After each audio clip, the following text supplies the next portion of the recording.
The following program, though incredibly nerdy, is intended for mature audiences.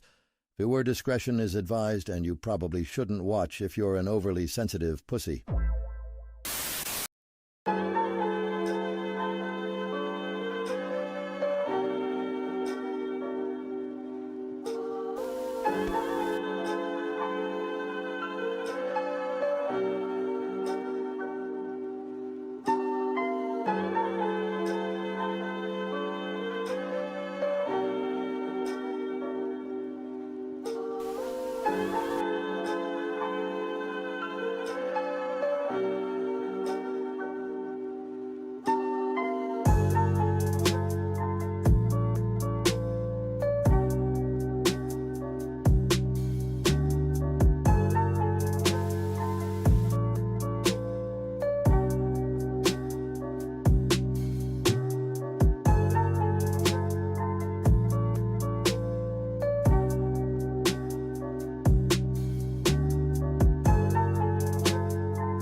Good morning.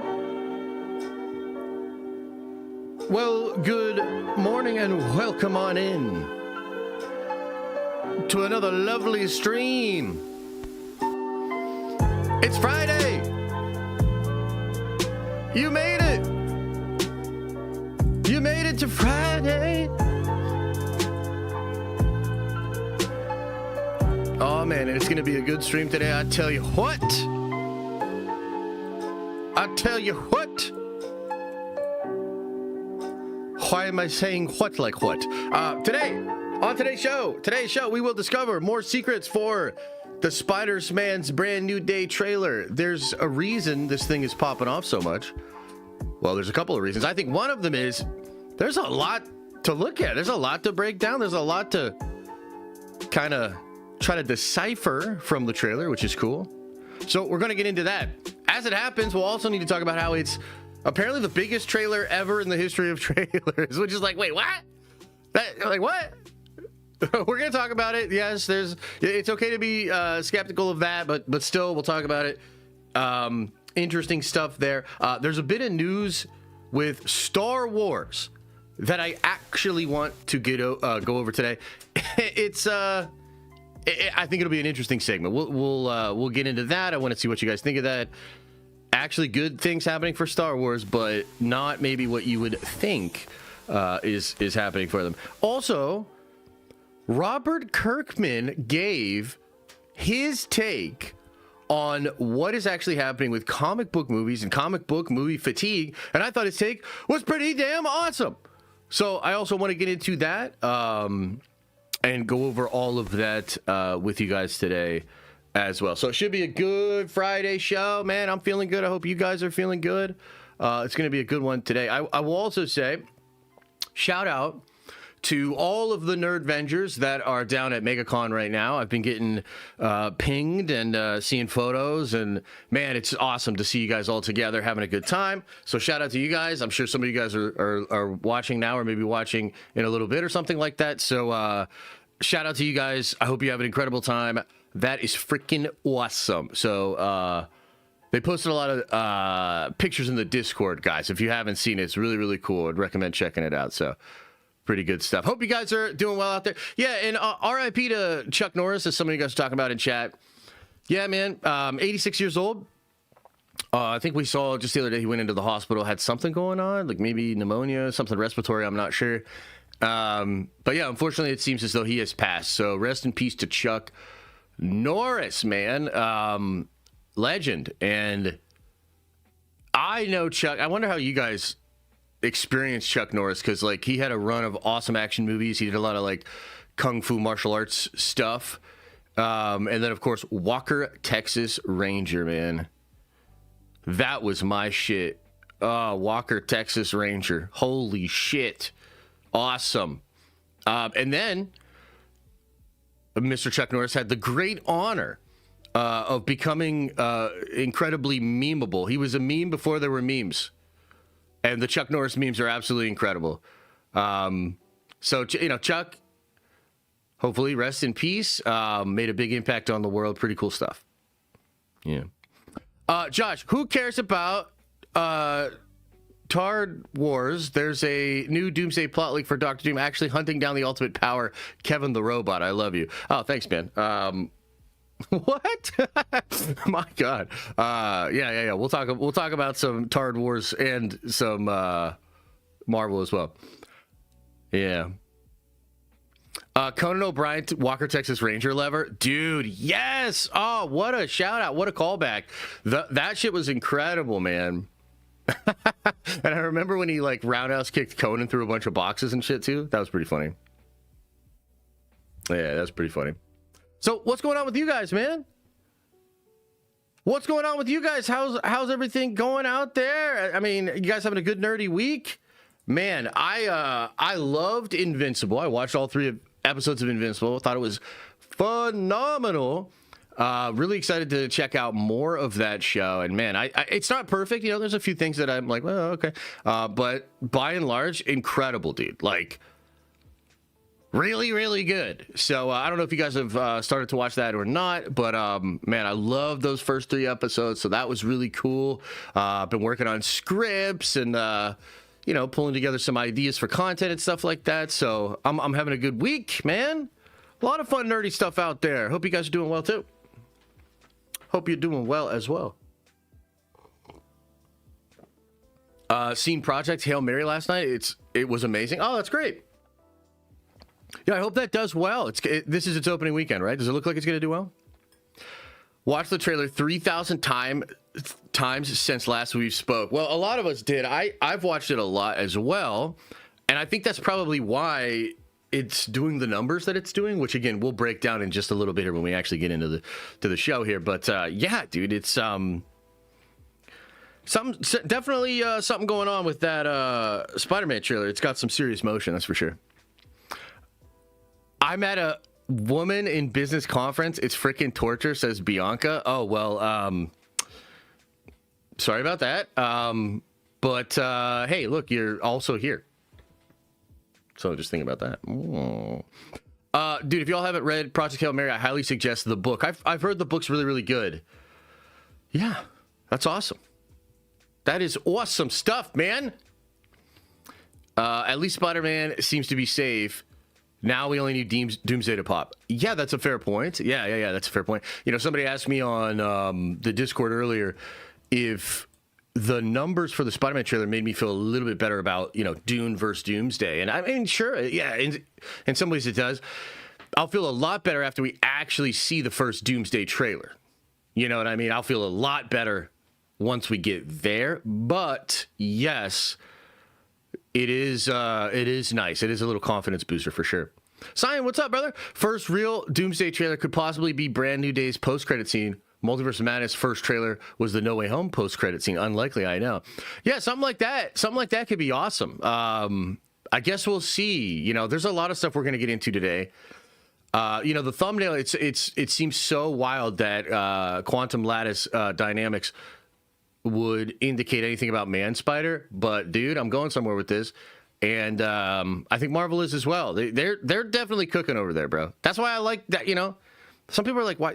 Some people are like, why do you so fuck with Marvel? I'm like, well, they've done some pretty cool stuff that I can really sink my nerdy teeth into. That's probably why. Nerds Engaged, thank you for gifting 5 members, man. That's really generous. Thank you, man.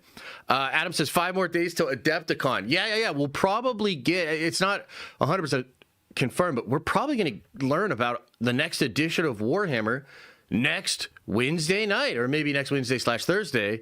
And I know everybody's really excited about that. Everybody's preparing, getting their armies ready for 11th edition. And we're all about Warhammer over here. We all love Warhammer, right, chat? Right, chat?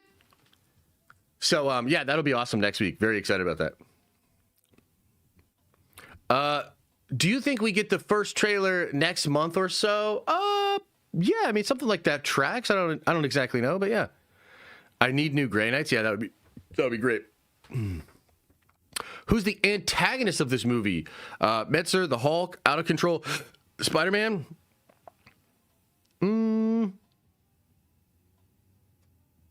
Yeah, I don't know. I guess that's a good question. What do you think the trailer is showing you? The trailer's kind of showing you maybe the mystery person and Scorpion and all that. Yeah. No, that's certainly an interesting question. Look, there's two possibilities here. They're either hiding a direct antagonist, or in a sense Peter's the antagonist. But we'll get into it. Jackal. Ooh, Jackal would be cool. You know, I saw people pointed out that there's this green drink that says Jackal on it in one of the scenes in the trailer, but I don't really think that's I don't really think that means anything. It could be cool. I mean, that would be awesome, but I'm not getting my hopes up for Jackal. I mean, that would be really cool, I think. But we'll see, man. We'll see. I mean, the Clone Saga, I guess I don't know how people feel about it because, like, I have a fondness for it, but I think generally people don't think it was that great, you know? But I thought it was really cool. And then, you know, you get Ben Reilly out of it and all the stuff with Kane and all that. I like it a lot, but yeah. Give us some hopium for Miles Morales. What do you mean? In this movie? Nah, man. No way. I mean, I guess I shouldn't say no way, but that's just like very low on the totem pole for them. They are clearly, and Kevin himself said, the next time you see Miles will be in the animated thing. Like they're like no, nope. Like you want Miles? Here's Miles in the next animated thing. And then after that, I think you'll get Miles in live action. There were rumors of Jackal appearing a while ago. Oh yeah? Where'd those rumors come from though? If you can link me to them, I'll check them out, but they weren't really on my radar. I mean, I know there's some possibility that cloning or something like that is going on. And there's some reason to believe that maybe even the mutation thing is connected to cloning and all this sort of stuff or stuff like that. But I actually think something else is going on, but yeah. What are they hiding in the Spider-Man verse hand shot? Oh, so wait a minute, Dan, you think that they're hiding Miles Morales in that shot? I mean, wow, that would be awesome. That'd be crazy. What do I think it is? Well, we don't know for sure. Let me see. Let me pull it up. I know everybody's thinking about this, right? Because somebody pointed out that there's maybe some artificing in that scene, and it could very well be the case that, just like in a lot of other Marvel movies, even in Spider-Man movies, remember that one with the lizard where somebody was punching the lizard and you can kind of see it, like his head just like gets fucking kicked, and we were like, wait a minute, something's going on here. So I'll show you, what I think is going on. It's not really confirmed or anything like that, but here you go. Yeah, so you got Spooderman, you got Deadpool, Thor, Hulkblade, Goku, Barney. Yeah, it's pretty wild. I know. They do be hiding some shit. You know what I mean? It's.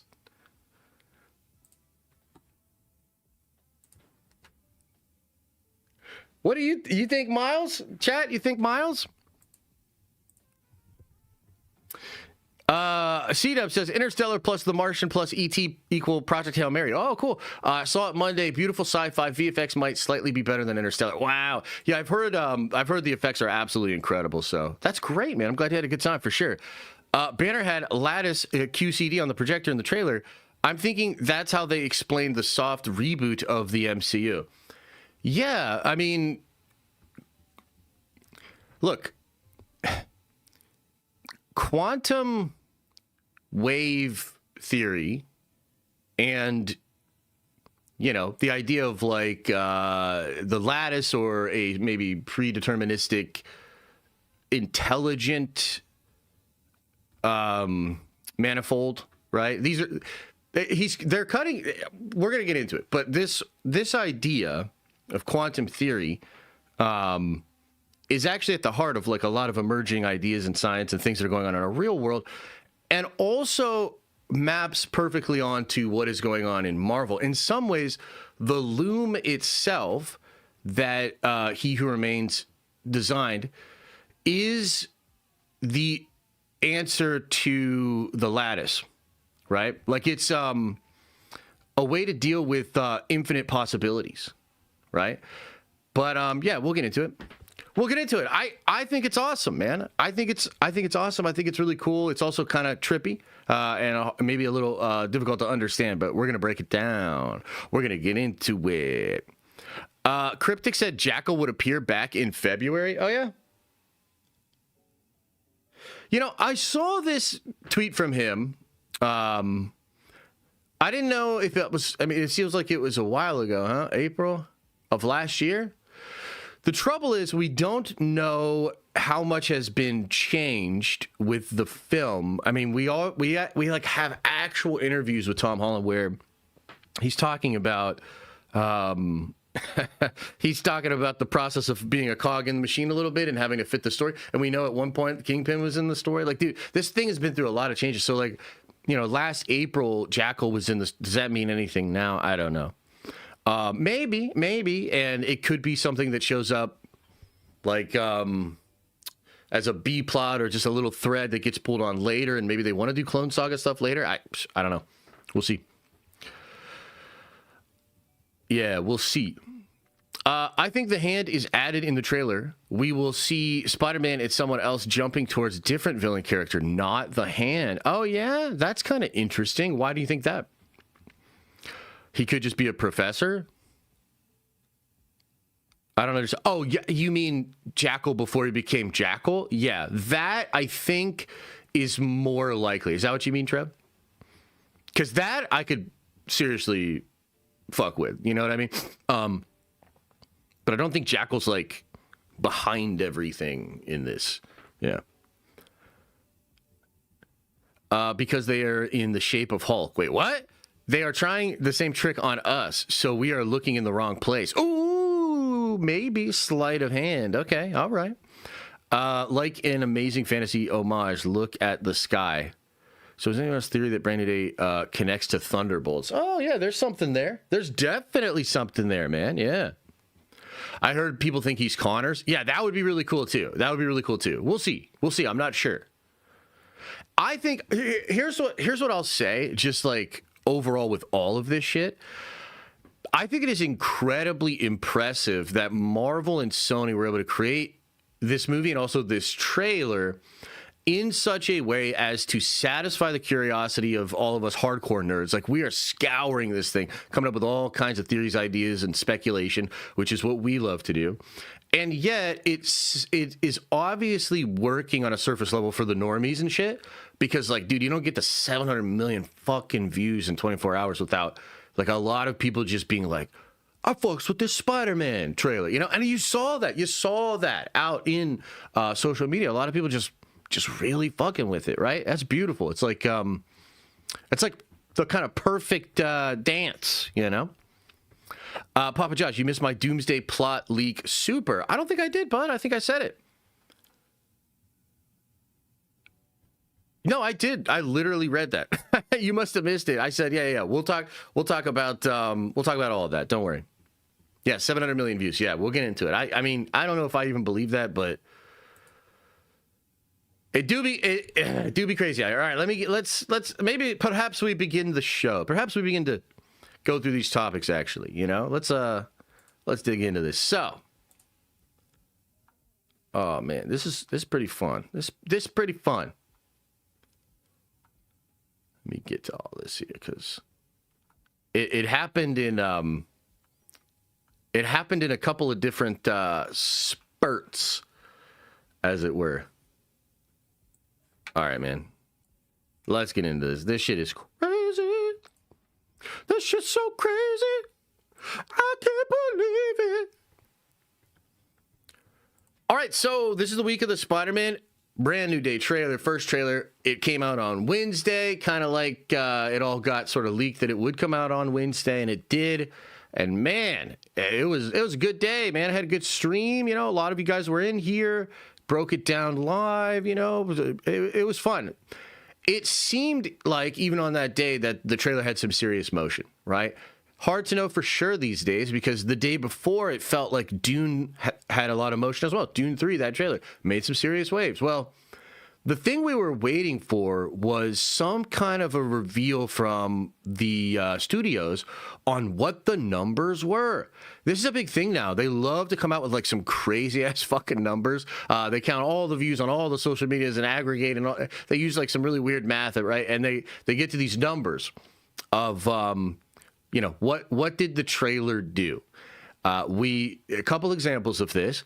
You had Deadpool and Wolverine, right? Which had, I think at the time, it was one of the biggest, if not the biggest trailer of all time.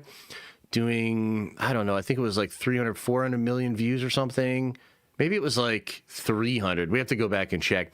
But they were like, this thing's like one of the biggest trailers ever. Then remember, Superman did 250 million views in a single day, and they were like, this is the shit.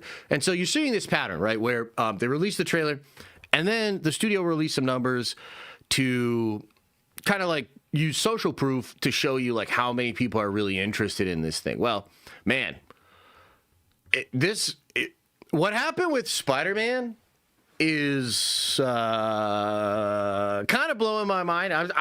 I'm so fucking confused by it. So let's just get into this. So the first thing that happened, okay, was actually this. So on at late that day, right, late on Wednesday, I think this was like 10 at night, Global Box Office, this account, was using aggregate data capture to try to figure out what they thought the total views were, okay?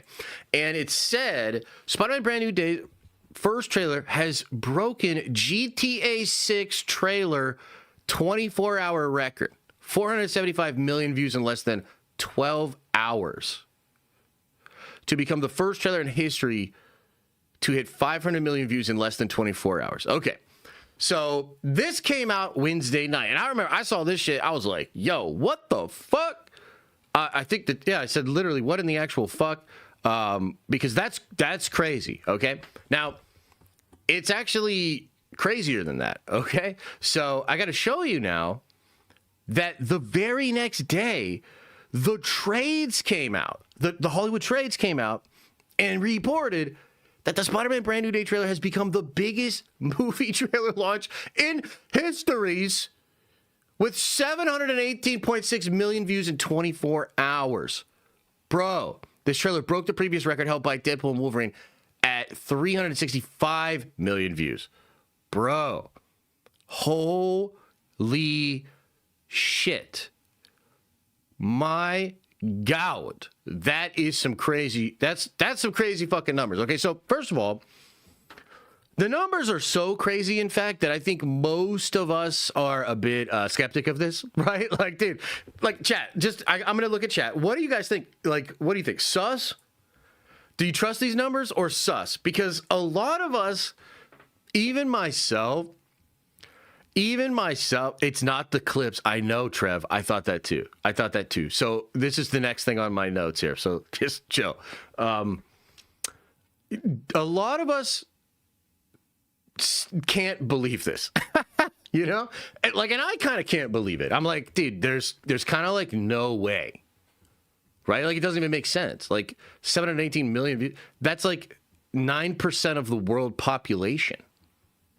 That's like fucking, it's hard to believe. Okay, but here's the thing. This is real in the same way that Deadpool and Wolverine's trailer numbers were real. What I mean is they are absolutely pulling shenanigans and trying to pad the numbers as much as possible, okay? But here's the reality. Everybody's doing this. Everybody's doing this, okay? And so you have to judge them all accordingly. It's like the Nielsen numbers or Samba numbers, I think is maybe a better example.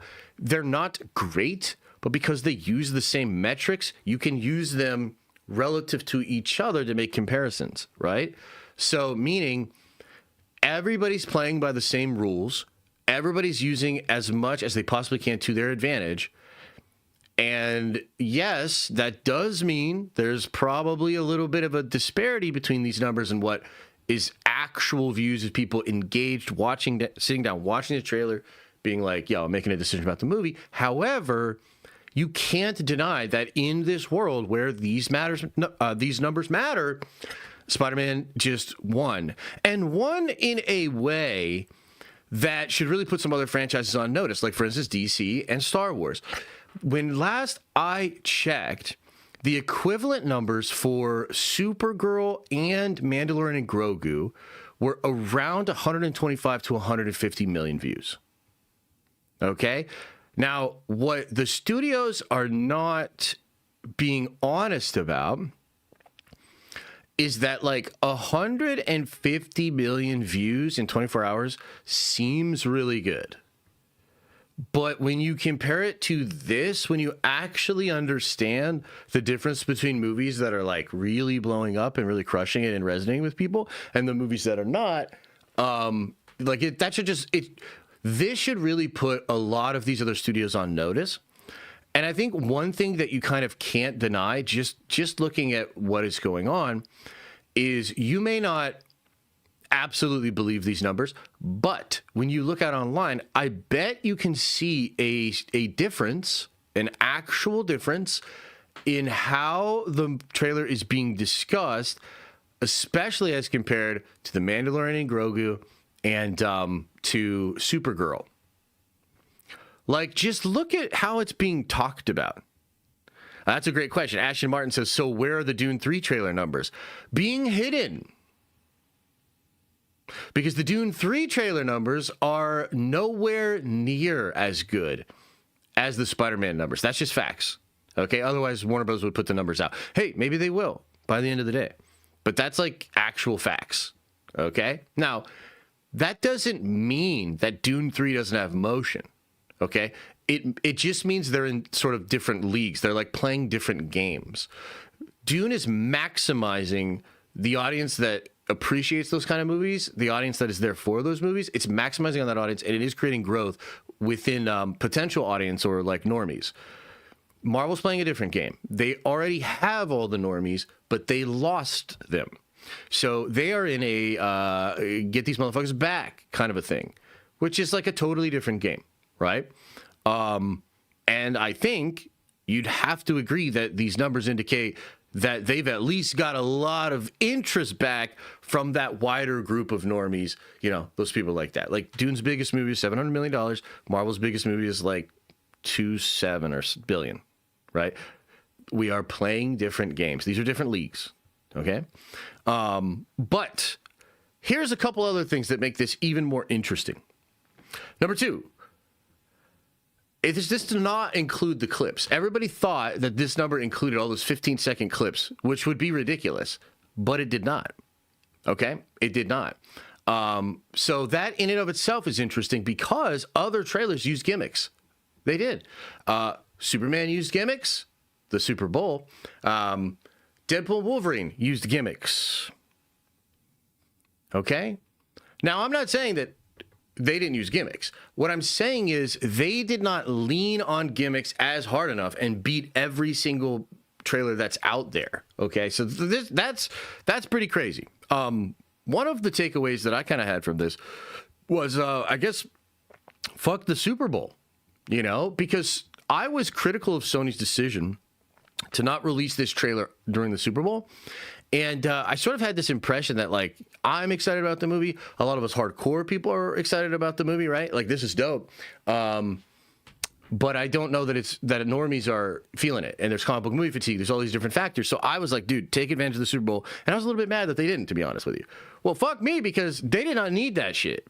They did not need the Super Bowl. And in fact, getting outside of the shadow of the Super Bowl quiets some of the questions about how popular this trailer actually was. This thing really does stand alone now, and I think that's crazy. So the question is like, why? Why? Why did this trailer pop off the way that it did? I wonder what you guys think. What do you think? What are some of the reasons that you think this trailer popped off the way that it did? Again, remember, we don't know that it's actually that 718 number, and there's always a little fakeness with all of this sort of stuff, and yet it is clearly doing better than a lot of these other things. Why do you think that's happening? Tom Holland and Zendaya. You know what's interesting about that?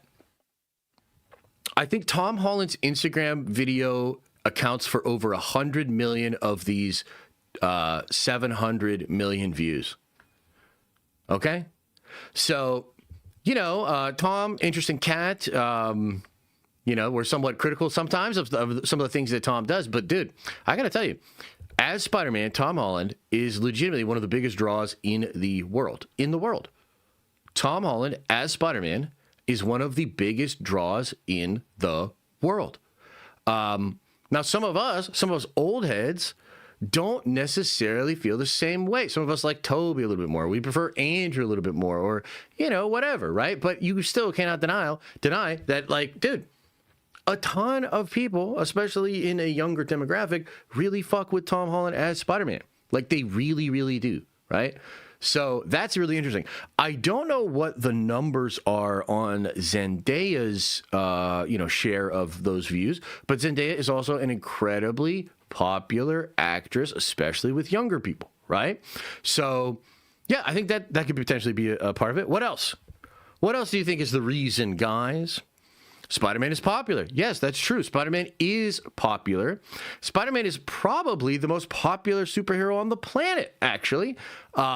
Maybe second only to Batman sometimes. Batman and Spider-Man always up there. And by the way, there's some funny, you can watch some interviews with Stan Lee talking about Bob Kane, where they would have little arguments and debates about who was doing better between Spider-Man and Batman, who was the most popular. So, yeah, it's kind of always been a thing. I think that's true. I think Spidey's pretty popular, for sure. Spidey PR been through the roof following the animated movies. Punisher and Hulk rumors, that probably fueled it. Some Doomsday stuff probably fueled it a little bit too. Yeah. The press Spider-Man, I'm here for it. Oh, hell yeah. The Nerd King, appreciate you at the 10 spot, says, I heard rumors that there's missing people in the fight scene at the end of the trailer, where Spider-Man and the Hand might fight Daredevil. Also, today is my 25th birthday. Well, happy birthday to you, dude. Holy cow, happy birthday to you, first of all. And yeah, some people do believe that there are people fighting at the end of the trailer. Yeah, maybe Daredevil. I don't know, guys. I think Jean and Hulk and maybe, we'll see. We shall see. Zendaya IG post has 4.8 million likes. I don't know how many views, probably 50. Yeah, probably 50 to 100. Yeah, I mean, that's a big chunk, though, right? So, yeah, I mean, the movie just, I don't know. Is it a perfect storm, guys? Is it a perfect storm? Here's what I think's going on. I think, number one, Spider-Man's popularity. 1,000% Spider-Man's popularity. And, you really do got to kind of respect the instinct of Tom Holland and maybe Kevin as well, because they really just wanted to do Peter. Remember, we heard all these rumors about how Sony really wanted to do multiversal stuff. I tend to want more multiversal stuff too. But the story we always heard was like Kevin and Tom really wanted like grounded Spider-Man. And I think the reason why is because grounded Spider-Man is what made him into the most popular character of all time. Now, hardcore fans know all these little different things with Peter, the Other, the Uniforce, the Venom symbiotes, Spider-Verse, all of these different things, right? But by and large, I mean, the formula is young man, broke as hell, has this incredible power, trying to live up to his legacy, just trying to do the right thing. The little guy trying to do the right thing in a big city. I gotta tell you, there's something about that people really still fuck with, like heavy. And I would imagine that that's probably a lot of the success of that first Batman movie with Matt Reeves. It's like, He sort of just distills down his version of what people like about Batman, and people go receive the story of what they like about Batman, right? So it's not, maybe in the sense, not that complicated. Spider-Man, there's a reason he's as popular as he is, and that seemed to resonate with people. I'd say the other thing, though, is the mystery. I think even if you're just a casual person, this trailer begs a second viewing because there's so much in it. There's an instant mystery. Something's happening to Peter, right? So he's lost his memory. He's trying to get back the people that he loves. And then there's something happening with him. He's going through some crazy changes. I think that instantly evokes a mystery. So I think that like the inherent mystery of the film and the trailer is responsible for causing people to take a closer look. It certainly did for me. And then I would say the third factor is likely the accessibility to the normies. Man, I bet a lot of people shared this Spider-Man trailer out with friends with some version of this message. You got to watch this one. It's different than the other ones. And I bet that message was received from a whole bunch of people, right? It's like and I know not everybody's feeling this way. Like some people are saying, like dogging on the trailer a little bit here and there, but by and large, it's very positive. I've not seen a Marvel trailer this positively received maybe since Deadpool, right? So incredibly positive reception for the trailer. I would imagine that accounts into a lot of sharing, and then a lot of sharing. It's crazy.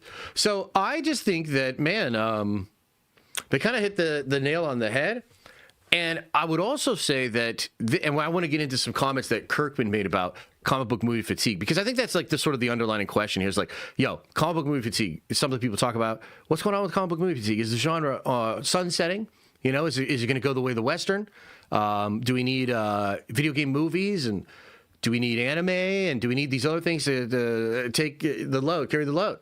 It has comics run its course for what it was. And I think the attention this trailer got, and I think the continued attention that it will get, and the success that this movie has, is pointing at a truth about comic book movie fatigue, that it's not actually comic book movie fatigue. It's fatigue of how comic book movies were being handled for the past 3 to 4, maybe 5 to 6 years. Okay. And I've kind of made this point before, and look, I'll try to say it this way. Okay. I think there's been a mismatch in the philosophy of Marvel Studios past Endgame, where they got talent and went after people that had something to say and had an interesting perspective, but the sort of energy used to do that was focused on the wrong characters. Literally, that's basically it. And this is something that like comics had to figure out over time, and it's a balance between like gimmicks and things that excite people while also just being true to the story and being true to the characters and all that sort of stuff, right? But in a sense, I think Marvel treated like phase 4 and 5 like they could recreate the magic of phase 1 and 2 with new characters while building towards the future. And there was a fatigue of that. Like I guess what I'm saying is, like, instead of Jack Schaefer, who is really talented, instead of Jack Schaefer doing the Agatha All Along side story show with a smaller budget that needs to be kept, boxed in because it can't step on the toes of all of these other stories. No, she should have just done Children's Crusade. And it should have just been as big and bold as possible with the biggest characters. And you do all that great writing, all that great creation with the fucking marquee characters. How is this hard to understand, right? And so when you look at Destin, and I don't mean to talk shit on Shang-Chi directly here, but let's be honest. Shang-Chi is a great movie with a character that should be in an ensemble film. If Destin, and this is what they did, they literally took this guy that is really fucking talented, and instead of the like kind of dumb reductive reasoning of like, you're a talented Asian guy, would you like to do our Asian superhero, right? Like, very dumb, but also understandable. It's not like there was malice maybe in that decision, but it's just a stupid decision. It should be more like, you are an incredibly talented human being. What character resonates with you? What stories do you have to tell with the archetypes and the myths of our time? Don't tell me a story over here. Tell me a story on Mount Olympus. You know what I mean?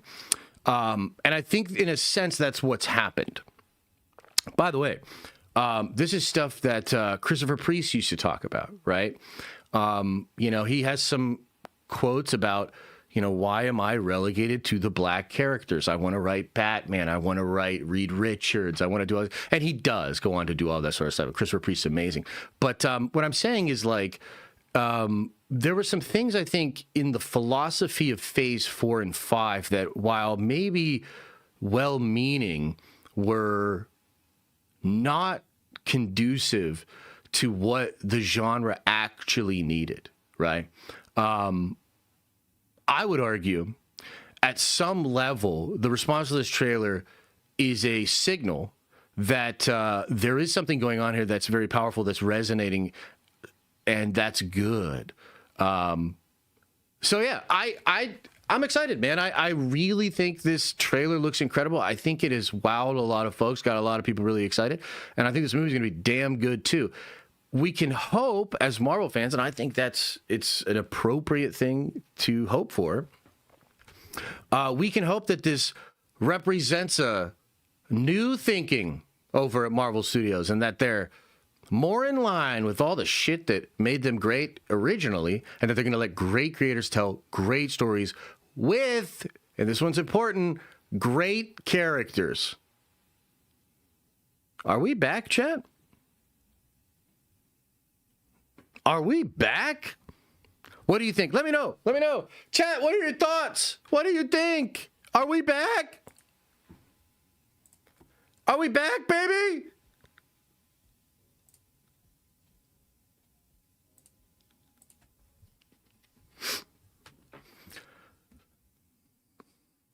Ask me post Doom trailer? Fair.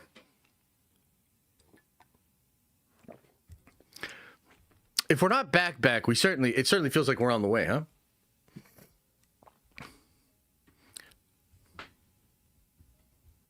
If we're not back, it certainly feels like we're on the way, yeah?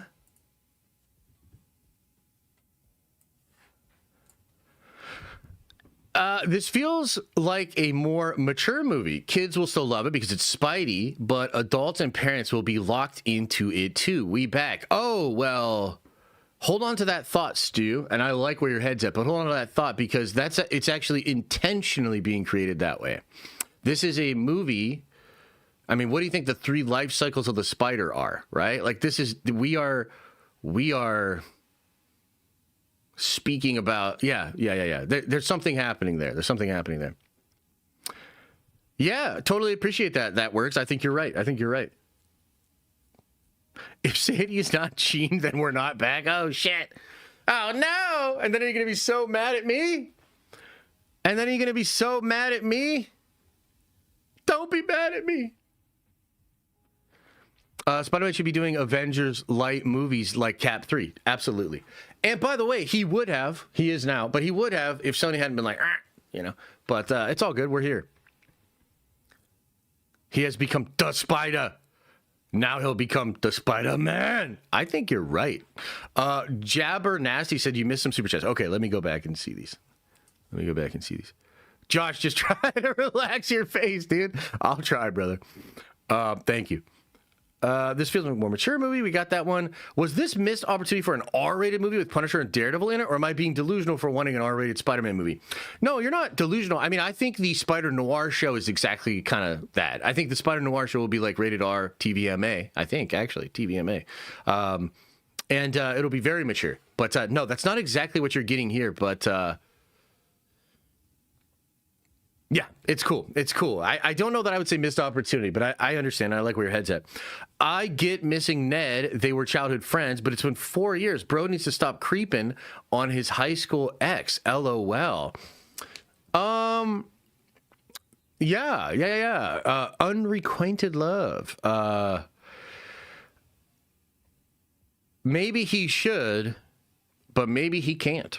Zinni says you might have missed my super chat. What? I don't think I did, brother. I'll go through these in a second here, though. Josh, did you see Cherry is going to be in Brandy Day? I did not see that. Not exactly pumped about that, but I don't know. Cherry's not bad, I guess. Cherry's not bad. The last Spider-Man movie recorded and released during a worldwide pandemic and made almost $2 billion without China, by the way. Doomsday is next. DC should quit. No, I don't think DC should quit, but they...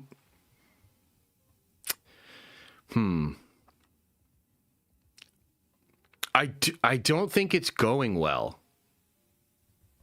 You know? Look, you know what else I'll say about this Spider-Man trailer? And I think a lot of you guys would agree with this. Doesn't this trailer feel like a response to the fandom in a lot of ways? Like, in a lot of ways, man. Like, it literally feels like a response to the fandom. Like, oh, you guys were worried about this? Don't worry. Oh, you kind of said this? Don't worry. Right? And yet it's like really doing its own thing. Like, it's really intentional. Right?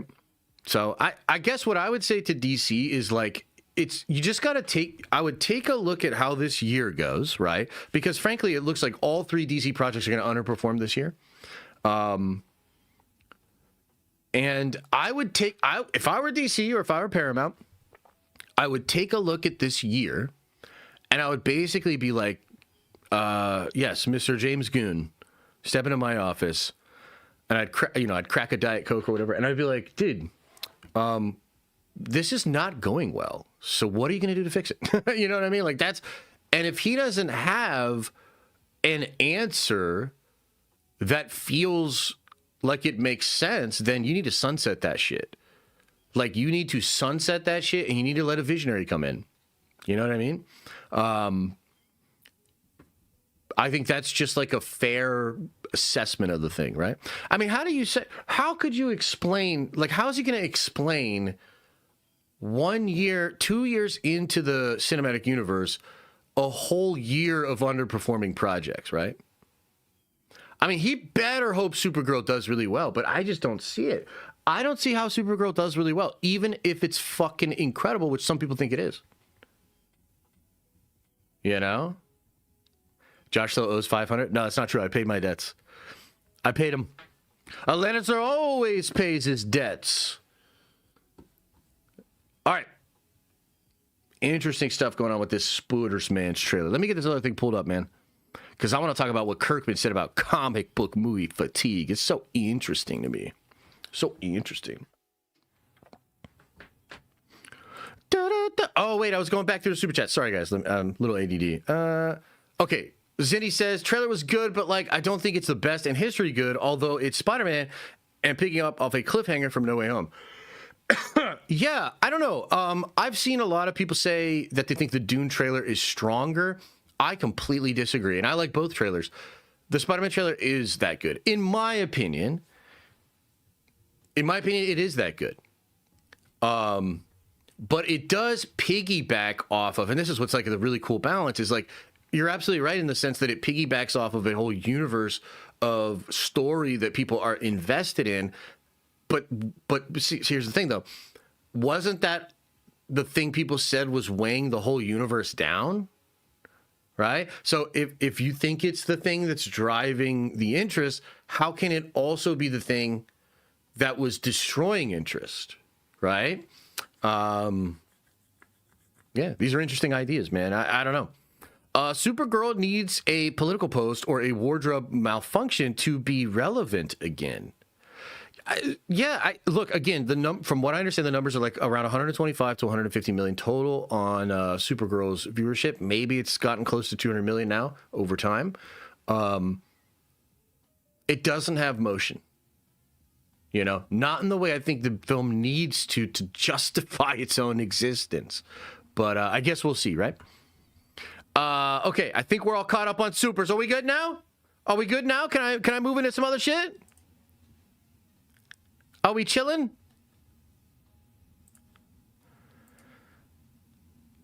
All right, I want to talk about comic book movie fatigue, and I want to talk about some comments made by Robert. Oh, God. I'm such a disgusting pig. Robert Kirkman. Robert Kirkman, of course, creator of The Walking Dead and creator of Invincible. Invincible just released its first 3 episodes of its new season, and I think it's going pretty good. We'll see if it cracks the Nielsen charts. We'll see what's going on with it. But I thought the episodes were absolutely incredible. I know a lot of people are watching them. A lot of people probably watch them this weekend. I think Invincible real strong. But anyway, in this world, right, of pop culture, comic book movies, there's been this big question of comic book movie fatigue because the genre was the strongest thing in the zeitgeist for years, leading up to Infinity War and Endgame, and then there was a noticeable decline. And, some of that decline happened maybe because of, the pandemic and lockdowns and all that sort of stuff. But then it became obvious as the world returned to normalcy that, there was definitely a decline in the Marvel Cinematic Universe. And, look at what happened to Sony's comic book movies. Holy crap, they got shit on pretty badly. So there was a lot of concern that people would throw this idea around of, comic book movie fatigue, which, look, I think there's some truth in it, right? There has to be some truth in it, but what is it exactly? That's the question, and a lot of people have had takes on it over the past couple of years. I want to now read to you what Robert Kirkman has recently said about this, because I think he's got some great points here. So here's what he said. I think the superhero storytelling was so novel when the Marvel Cinematic Universe first started. There was such a different feel to all of that stuff that it was special in and of itself. And just seeing Iron Man existing and seeing Thor and Captain America together, everything was so new and exciting that it fed that machine for so very long. I think that we're not necessarily seeing superhero fatigue in general. I think it's just that the audience has gotten used to that, right? To that. And so now the audience is very much like, well, what have you done for me lately? I think that is kind of the mode that we're in now. If you're in this, I totally agree with all this, but check this out. If you're going to do a big superhero thing, it has to be special and it has to be unique and it has to add something. Just being a really good superhero thing is not going to cut the mustard, because if we just want a really good superhero thing, we have almost 100 options. So I think that's what we are experiencing now. And I think that as we're seeing the landscape changing, everything that's working now brings some kind of new element to it that's novel and unique and exciting and different. And I think there's no diminished hunger for superhero material. It's just that the audience is, I think, a little bit more discerning. Is he right? Okay, so a couple of really interesting things I want to talk about this. I'll also reference some stuff that we've heard Todd McFarlane say about this issue as well over the past couple of years, because again, everybody's trying to figure this thing out, okay? So when he says that the content, the superhero stuff from the Marvel Cinematic Universe was novel in and of itself, I think he is right, but it's worth exploring that a little bit more. The reason it was novel is because it was doing something that we had sort of started to see. Like, it kind of traces back to Blade and then X-Men, right? Like, this idea that we're going to take the genre serious, but also take seriously the fun that the comics bring to the thing. What the Marvel Cinematic Universe does is, like, for the first time, really marry those two ideas in a way that felt novel, where like comic book fans were like, oh my God, they did this thing from the comics. Holy shit, that's that from the comics. Oh my God, they did this because of this one thing in the comics. And yet it was accessible in the same way that like Nolan's Batman stuff was accessible. It's like this really cool fusion dance. And I do think that because that had not really been done before, and there's like so many different ways that Marvel like nails this and like takes it further, post-credit scenes, cameos between films, interconnected stories. Avengers itself becomes this culmination thing that was like kind of not seen a lot with a lot of other franchises, right? So there was a true novelty to it.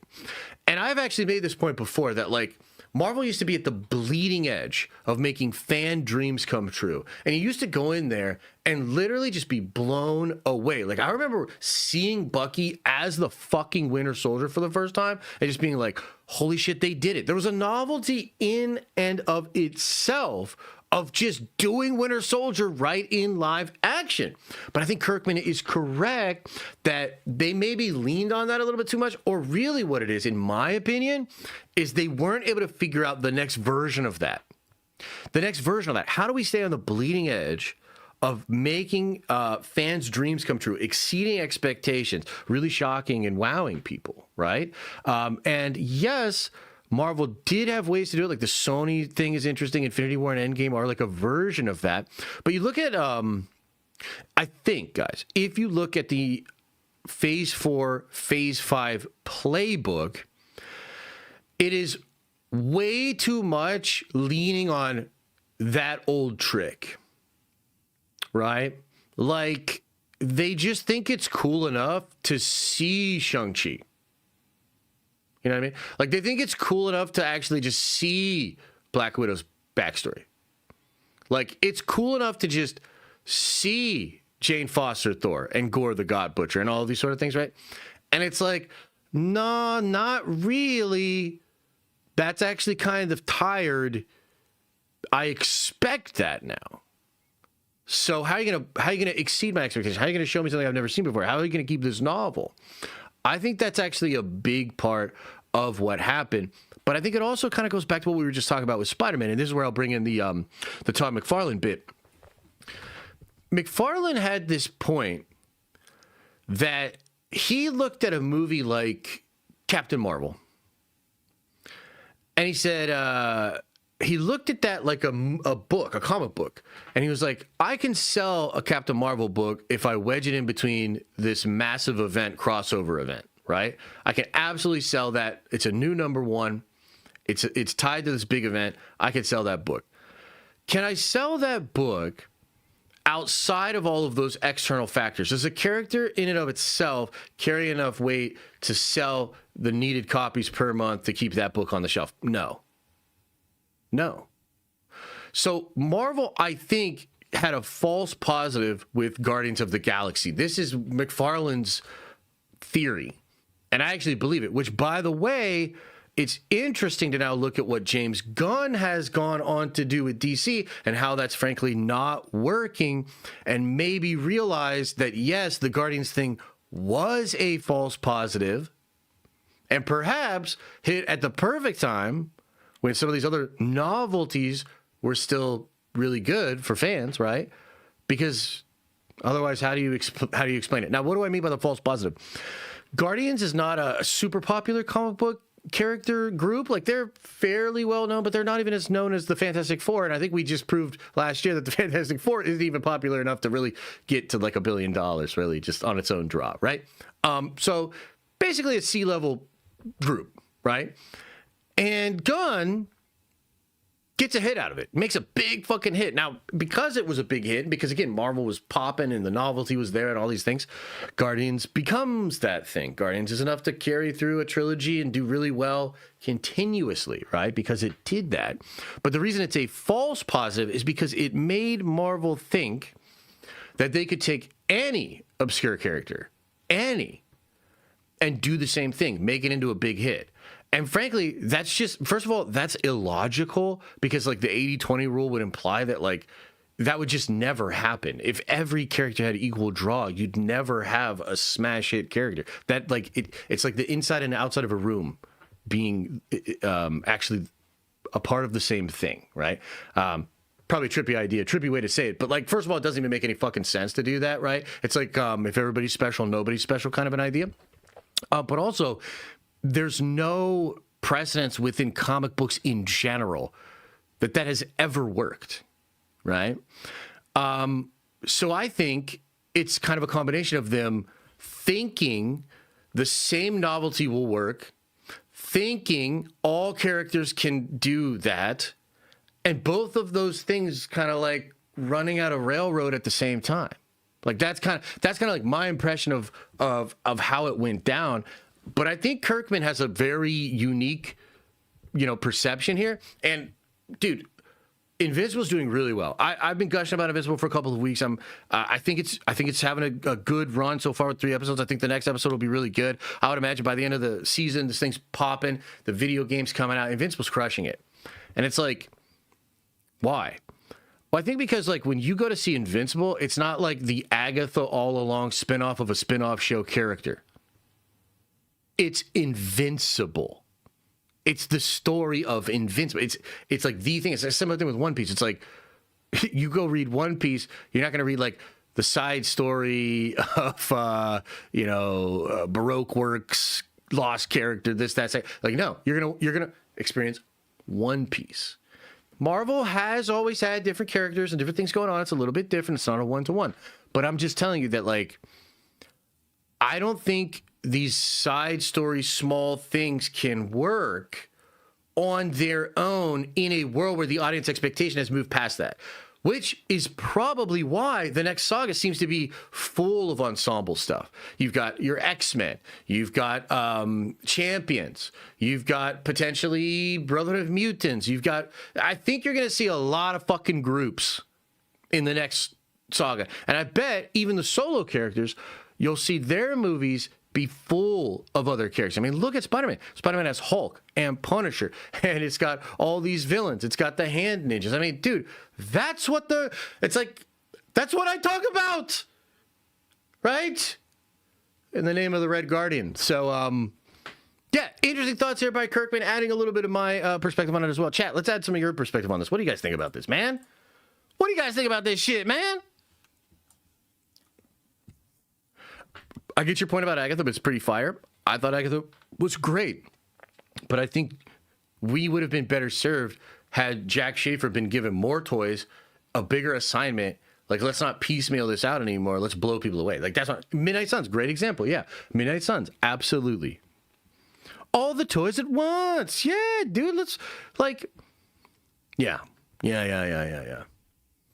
People don't fully appreciate the Guardians of the Galaxy perfect storm. So many things, MCU trajectory, height of its cultural relevance, all the James Gunn isms still feeling fresh. I agree with you. Yeah.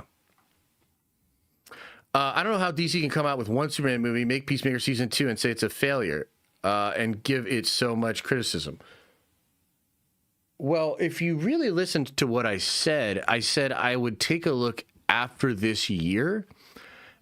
And I'm saying that I don't think, sure, but what indication do we have that that's what's going on? You know? I would love for that to happen. I'd love for DC to get its shit together and be awesome. It has great characters. It has great lore. But I just don't think James Gunn's the guy, man. I just really don't.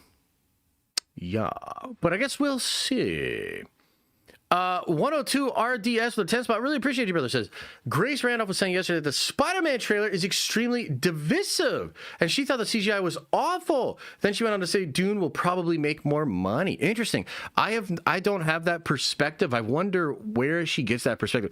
I will say there have been a few people, like I saw XQC randomly dogging on the CGI, but yeah, I mean, guys, I just don't think that's true. Yeah, I just don't think that's true. She thought the CGI was awful, and she says Dune will probably make more money. Yeah, I don't know. I guess we'll see, right? That's certainly a take. I don't think Grace is like a complete imbecile. And actually, when it comes to business, I think Grace has a pretty good perspective on these things, but you know, it's hard to look at the released number of the trailer views and think Dune will make more money than it. You know what I mean? Like, I don't know. Am I getting this wrong? Am I fucking this up? Like, you know what I'm saying? I mean, Peter Parker almost won Cracker of the Day over Paul Atreides. Do you understand what that means? Like, that's like some motion you can't really, like... I don't know. What do you guys think about that, huh? Zinni with a $20 haul. Appreciate you, brother. Says, well, the thing that's drive the interest in Peter finally being a street hero who now has to deal with actually being out on his own, it's Peter's story. Diving in, not the MCU overall story. Also, it's shit movie fatigue. Okay, yeah, I got you on that. Yeah, I can totally appreciate that. I think there is... You know, I don't know if I would say, like, it's a shit movie fatigue. I think it's more of, like, a shit movie experience. Meaning, it's a whole experience. There's factors with Marvel that are, like, different than other movies because it's more like a television show. So you got to think about it like the lead-up's an experience. Sitting down to watch it is an experience. Getting out of the theater and conversing about it is an experience. Watching how the movie performs is an experience. You know, I've talked about this before, but like we formed all these rituals with Marvel, and then we watch the rituals get kind of like bastardized and become things that like actually turn us off, which is a part of fatigue, right? Yeah, I don't know. Jeremy Conrad thinks Doomsday will be considered a failure because of the Dune and IMAX. Maybe. I think we're gonna have to wait and see on that. I mean, I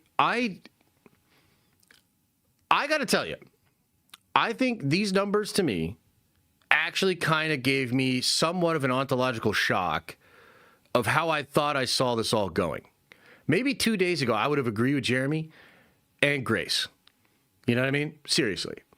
Now, I haven't actually made up my mind on how all of this is actually working together, what is actually going on. But I will just say that like a new data point has entered. And 700 million views in 24 hours is a data point that needs to be considered. Okay? So I'm not saying I got it all figured out. I'm just saying I think the jury is still out. Will Dune get a World War III bump? Hard to say. Could be a bump up or a bump down. Hard to say. Okay, I think that's probably a good chat on the comic book movie fatigue situation. Does anybody have any other thoughts? Anything else you guys want to talk about when it comes to the comic book movie fatigue? I think we just see these studios execs thinking they know what we want our superhero movies to be, so they're out of touch and they show the content. Fair. I like that. Spider-Man is almost its own separate brand than Marvel. Yeah, there's some truth in that. Spider-Man is... I mean, that's the Batman effect, too.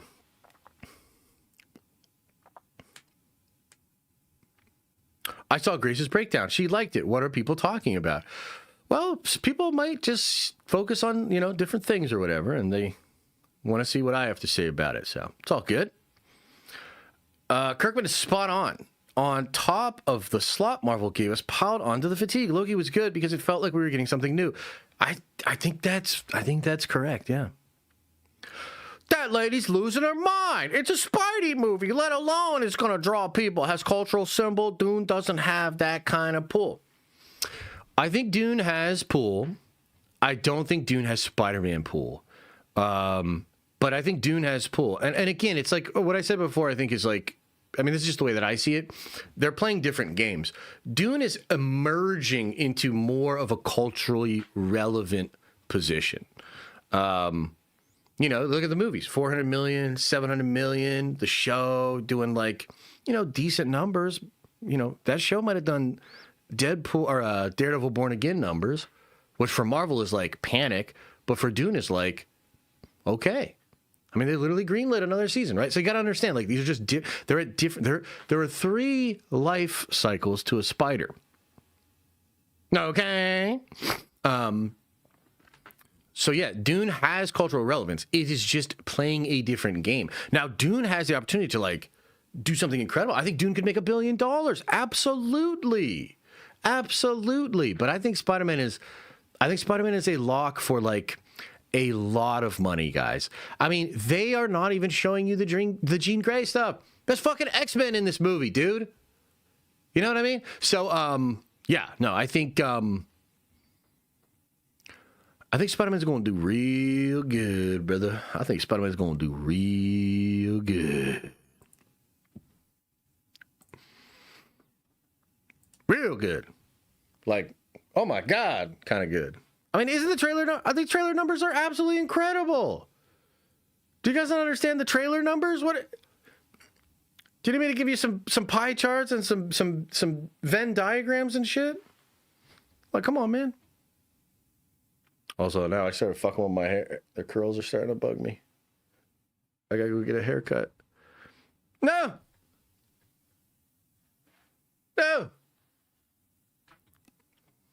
2.5 Billy.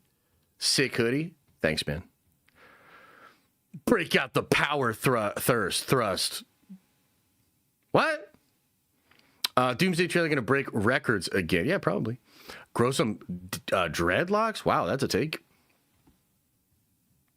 That is a take. Shave it off already? Holy shit, nah. Will Zendaya or Florence Pugh make more money at the box office this year? I don't know. Who has a better agent? Who's got a better agent, you know? All right, can I talk about something briefly with Star Wars? Just real quick, guys. Real quick. Maybe we don't even have to. Should we? Or should we just get into Spooder, man? Should we just a real quick, it's a real quick thing on Spoot, just a real quick thing?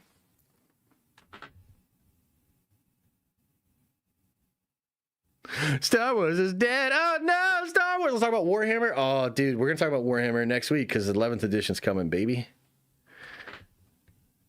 Hell yeah.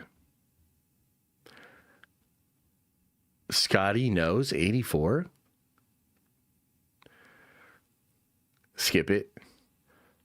Is George back? No. All right, I'll make it like real quick, just like a minute. I won't even make it into a clip. Okay, check this out.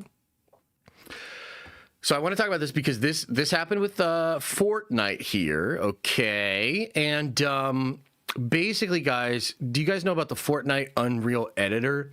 So this happened a couple of years ago where Unreal Engine has allowed people to like basically make mini game versions of Fortnite.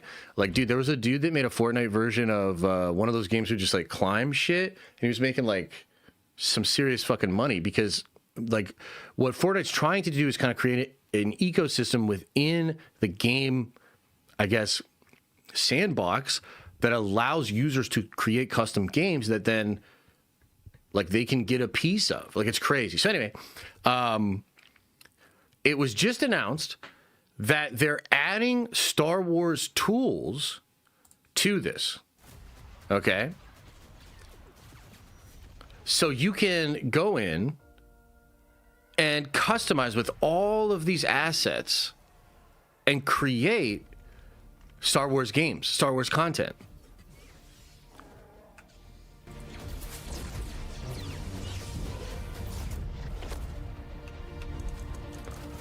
Like, there's like a Forge map builder, lightsaber customization.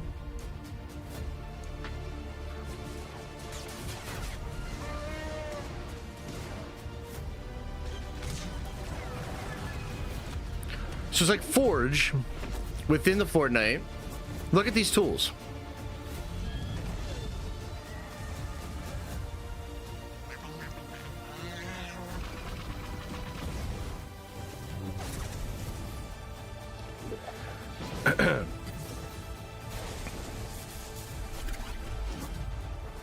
Create your galaxy. Now, here's the thing. I've been talking about this for a while too, because remember, Disney did this huge investment into Epic. They're building some crazy shit with Epic and Fortnite. And I have heard some really cool shit about it that I am not allowed to talk about. But I can obviously talk about anything that like they come out and reveal, right? So I'll just say that, like, this is not just cool. I think this is the future of how people will interact with IP. Like, I think you'll do this with Fortnite. I think you'll do this with movies and shows. I think you'll do a combination.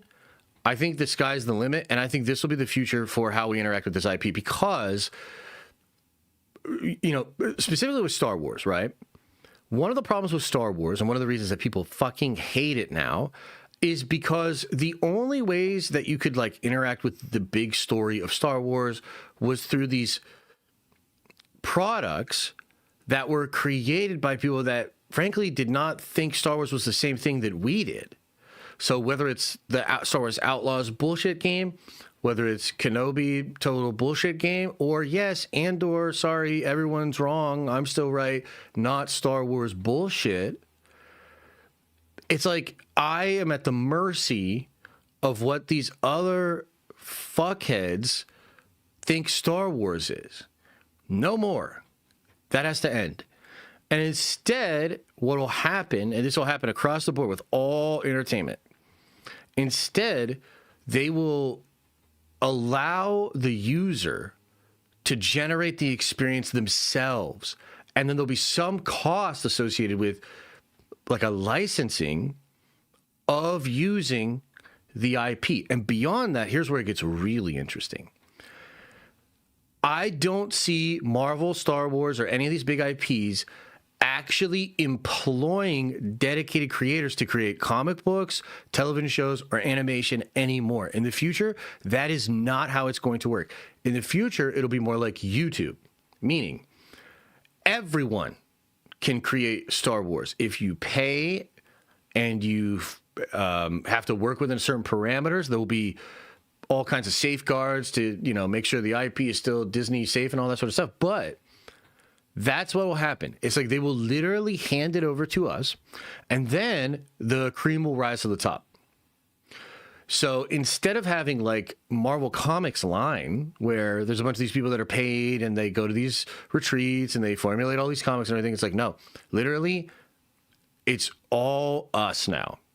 And you'll have, like, the Josh Lucas Marvel line, where, like, I create all my Marvel stories. I pay a little licensing fee. I create the Marvel stories that I want to see. And then you guys maybe fuck with them or don't fuck with them. And I think just like YouTube, you're going to have this, sort of focusing effect, and some things will rise to the top. And so instead of, like, you know, Frank Miller being a guy that goes to work as a freelancer for a studio that then creates content personal to him that's still owned by the studio, it's just going to be slightly different where, oh, anybody now can sign up to be the next Frank Miller. The market will decide which one is the Frank Miller, and it'll just literally be more like YouTube. Like, I promise you, this is what's coming. And by the way, it will be incredible. It will be incredible. To hell with the gatekeepers. There are no sacred cows. Fuck all that. We will make it. Okay? So I just wanted to throw that out there because I've been kind of talking about this for a while. It's an incredibly radical idea. A lot of people don't get it. A lot of people are like, I don't see it. Here's another example of how it is emerging in the world right in front of you. So, with that in mind, what do you guys think? Too crazy? Too radical? Is that one too wild? Chat? Chat! What do you think? That's the future, baby. I don't want to sift through thousands of fanfics to find something halfway decent. What in the world makes you think that'll happen? Is that what happens with YouTube videos? Do you scour every YouTube video? Or is there perhaps machine learning that derives the value and puts it in front of you? And is it possible that that algorithm is fairly good at finding stuff that you like? Like, come on, man. Come on, man. Yeah. Any other thoughts, questions? What do you think? Actually looks good. Fans will make better games than studios. Some fans will, and that's what's important. At this point, Disney may need to provide fans with the assets to make a piece rather than try to... that's what I'm saying. That's what I'm talking about, yeah. How is that radical? LOL, it's a normie position. I'm glad you think so. Makes sense for Warner Brothers, especially with Superman and Batman going into the public domain. DC, you use the version of the character of DC does it. You know, I'm glad you guys are understanding it, man. I think I've encountered a lot of boomers that I've tried to like explain this to that don't get it.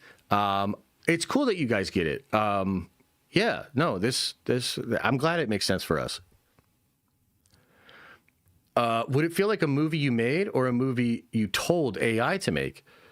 Well, I guess that would depend on what was made, right? So look, here's what I think about AI and AI generation.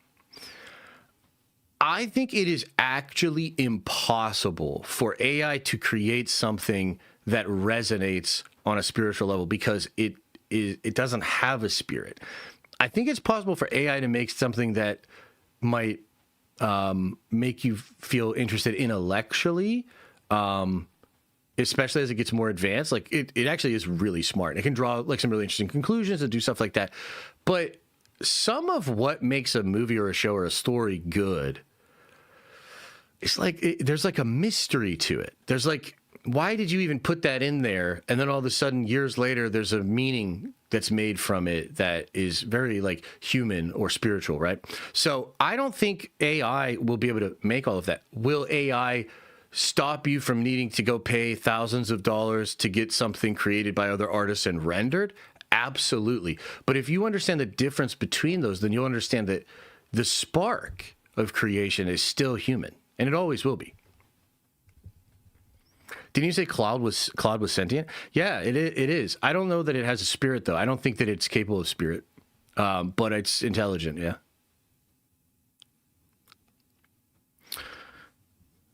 Dude, Claude is a fantastic conversation partner. A lot better than some of you, that's for sure. Whose fault is that? Is that the AI's fault or is that your fault? Sorry to ruin your day if you haven't, but it looks like we're getting Heather as Lady Muse. You know, I absolutely hate that. At the same time, that could make Heather's character make a lot more sense, right? Yeah. I mean, hey, I'm not against something like that if it's going to make the character make a little more sense. And doesn't that also make her a villain? When we also now get catharsis, can't Matt actually put his hands on her now? I don't know. Maybe that's not the worst thing in the world. Maybe that doesn't ruin my day after all.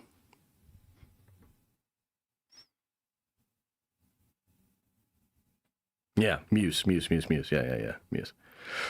Okay, cool. Having fun, doing things. Let's get into the Spider-Man trailer. Let's get into the Spider-Man trailer. These are my notes from this morning. Kobe! Man,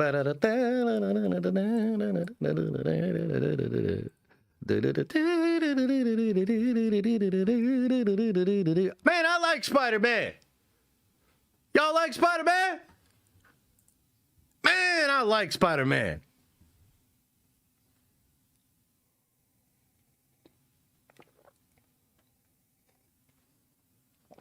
He definitely airballed that. It came up a little short, but, you know, it was good form. What do you mean you can talk about the cool, epic stuff? Is this Ready Player One society we all thought? Maybe. Okay. So when it comes to the Spider-Man trailer, there's a lot hidden in this trailer. There's a lot of mystery in this thing, man. And several things that I want to discuss, several things I want to talk about. But I also am interested in if you guys found anything new or interesting in the trailer. I guess the first thing I'll start with is the Jean stuff. So one of the things that is pretty obvious when you take a second, third, fourth, thousandth look at the trailer is that this shot here is absolutely Peter Parker's room. Okay? And the reason we know that is like first of all, this device here on the left side and the screen itself can be seen in this shot. Literally, look, that's the device right there. And the screen, which I guess I'll pull it over a little bit so you can see, the screen behind him. Okay? So this is like Peter's apartment where he sets up all of his gadgets to, you know, police scanners and to see what's going on in the city. Peter is, you know, building his tech. He's a brilliant scientist and an engineer, and he's building stuff. So the question then is, what is Sadie Sink's character doing in Peter Parker's room? That's kind of an interesting one. What do you guys think of that?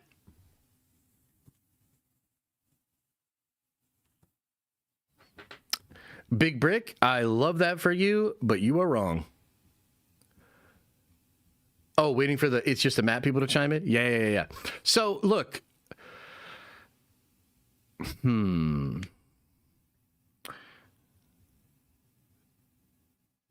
Jean Grey. Look, it's Jean Grey. I don't know what else to say. I guess it's maybe important to just explain the whole Jean Grey thing. Just like all the way from top to bottom, just explain the Jean Grey thing. Because a lot of people still don't see it, and that's totally fine. And by the way, kudos to Marvel for making it unbelievable. You know, there's an air of mystery here because it's kind of hard to see in some ways. I mean, they don't even show you her hair color in this version of the trailer. By the way, in the very first leaked version of the trailer, they do. And also, she has a very important line in that trailer. Does anybody remember what she said in the very first trailer? The one that leaked during Christmas? What did she say? What did she say? She said, stay out of my way. Or rather, I think she said, if you don't stay out of my way, your friends won't be the only ones who forget Peter Parker. You can dance if you want to. No, she didn't say that. She said, if you don't stay out of my way, your friends won't be the only one that forgets Peter Parker. Okay. So I'm not really sure actually why she's in Peter's room or, you know, Peter's device. I think this is meant in the trailer to like, it seems like she's using powers and being villainous and all this sort of stuff. She might literally be holding her hands up in the shot and just being like, what is all of this shit? In a scene that is completely out of context for what we think it is in the trailer. Because I don't see this Jean Grey and Peter being enemies the whole film. Right? I just don't. Okay? So let's talk about this a little bit. So why, in the trailer itself, why do we think that it's Jean? Well, let's get into the stuff with the prison sequence, okay? So, a couple of different things we got going on here. Number one, this lady was clearly mind controlled, and she drove the car into the prison, okay? Now, not only do we know that, but we can actually see, like, there are visual cues for how the mind control moves from person to person. Okay, boom, now it's in this guy. Right? Danger. And smiling. Can't control. And then boom, up there. Okay, so the mind control is moving from person to person, like she's possessing people. And she's clearly trying to do something in this prison. Now, the way the leaks described it was that there was a villain that was mind controlling the prison guards to help break out Scorpion. Okay. But I think it's a mistake to think that Jean is here to break out Scorpion. That's not why she's here. I think she breaks out Scorpion to distract Peter Parker. And it's also possible that Scorpion is like a really good vassal, a really good person to take the mind of, to control the mind of, because like he's really strong and shit. Now, here's something else that people I think missed. People were saying they were talking about it and stuff, so it's all good. But let's get into this shot with the Scorpions. Where's the shot with Scorpion? Where he's like, where he gets Peter. I think it's right here, actually. Where you at, Scorpion? Is it after this, guys? Yeah, it's right here. Okay. So, what's Scorpion saying? And where am I going with this?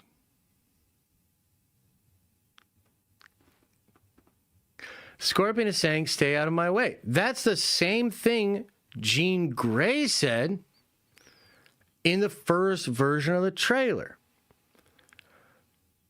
So it's probably the case that Jean is mind controlling Scorpion in this scene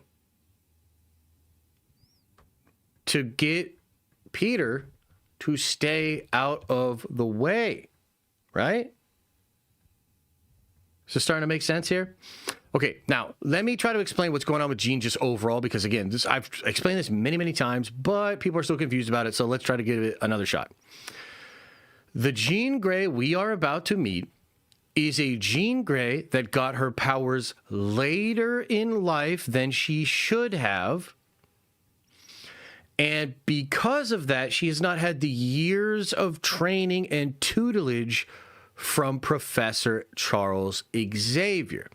Now, we know that He Who Remains, and this is where the shit's going to start to get real weird, but we know that He Who Remains created the sacred timeline, and he kept certain things out of the canon that seem to have been in the universe before this one. A couple examples of this: the Fantastic Four.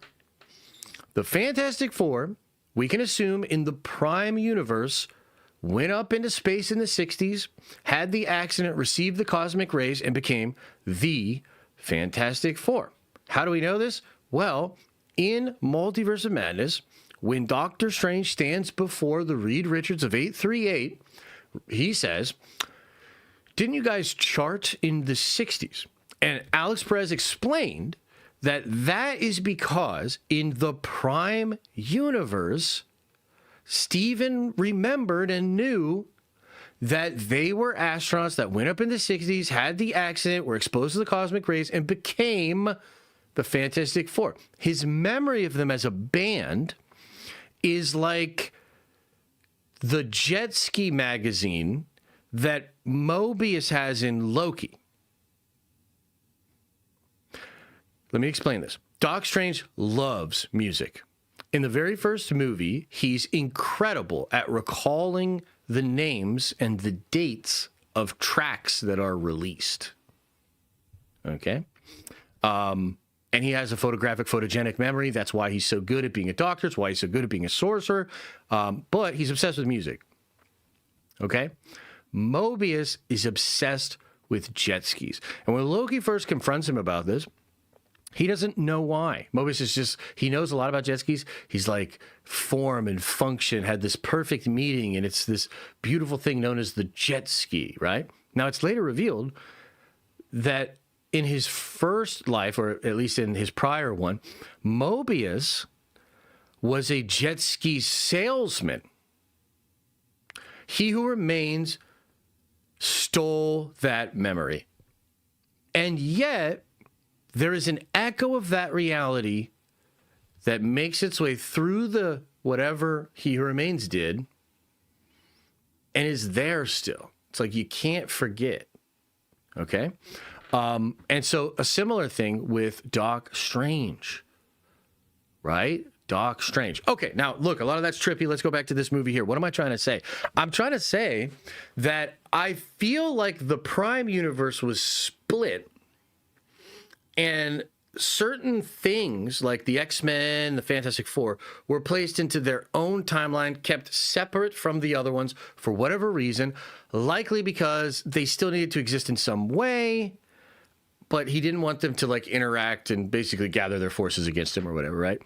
So this is a Jean that exists on a timeline where she was never supposed to get her X gene. But after He Who Remains loses control, things that were not supposed to happen start happening.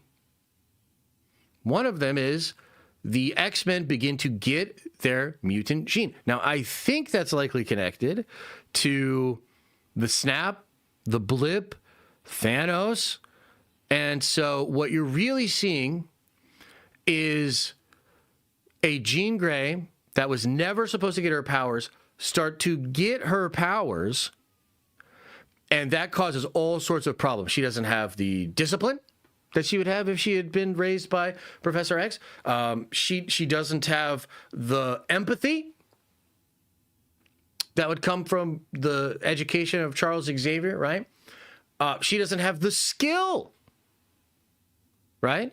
So she's missing so much of what makes Jean Grey Jean Grey. Okay? That's what I think the explanation will be. Okay? Now, there's questions of like, okay, well, what does that mean overall for after we get to the reboot and then we're doing X-Men? Like, is it going to be that the X-Men canon existed? Or are we just going to go from late bloomer X-Men and then we just do that in 616? I'm not really sure. And I think those answers are still to be determined. But that is, generally speaking, how you explain the Jean Grey in this film. Before I go on to some even more crazy shit, does anybody have any questions about that? What do you think? I'm loving all this breaking down of the trailer all over the net. Prime MC vibes here. Let's hope the movie is as good as the hype right now. Take my money. Indeed, Finto. Appreciate you, buddy. Thank you, man. And then OMGC says, what do you think is Jean's goal here? Is she street level thug serving her own ends? Is she possibly working for someone bigger like Doom? I think she is on the run. Because I think people have realized that there are enhanced people that can take control of people's minds, and that is terrifying. So I think Damage Control is trying to hunt her down. I think Frank will be a surrogate father figure because Frank hates authority. Frank hates injustice. You know, this idea that this innocent girl, just because she has this power, makes her now a target would not sit well with him. So I think he is just defending Jean from Damage Control. Now, I mean, I don't want to spoil too much, and who knows for sure. But do we think that Jean is breaking into the prison? Or is it possible she is breaking out of the prison? Just think about that, okay? Yeah, so what does Jean want? Probably just to be left alone, right? Any other thoughts, questions, comments? What else? What else before we get further into this, man?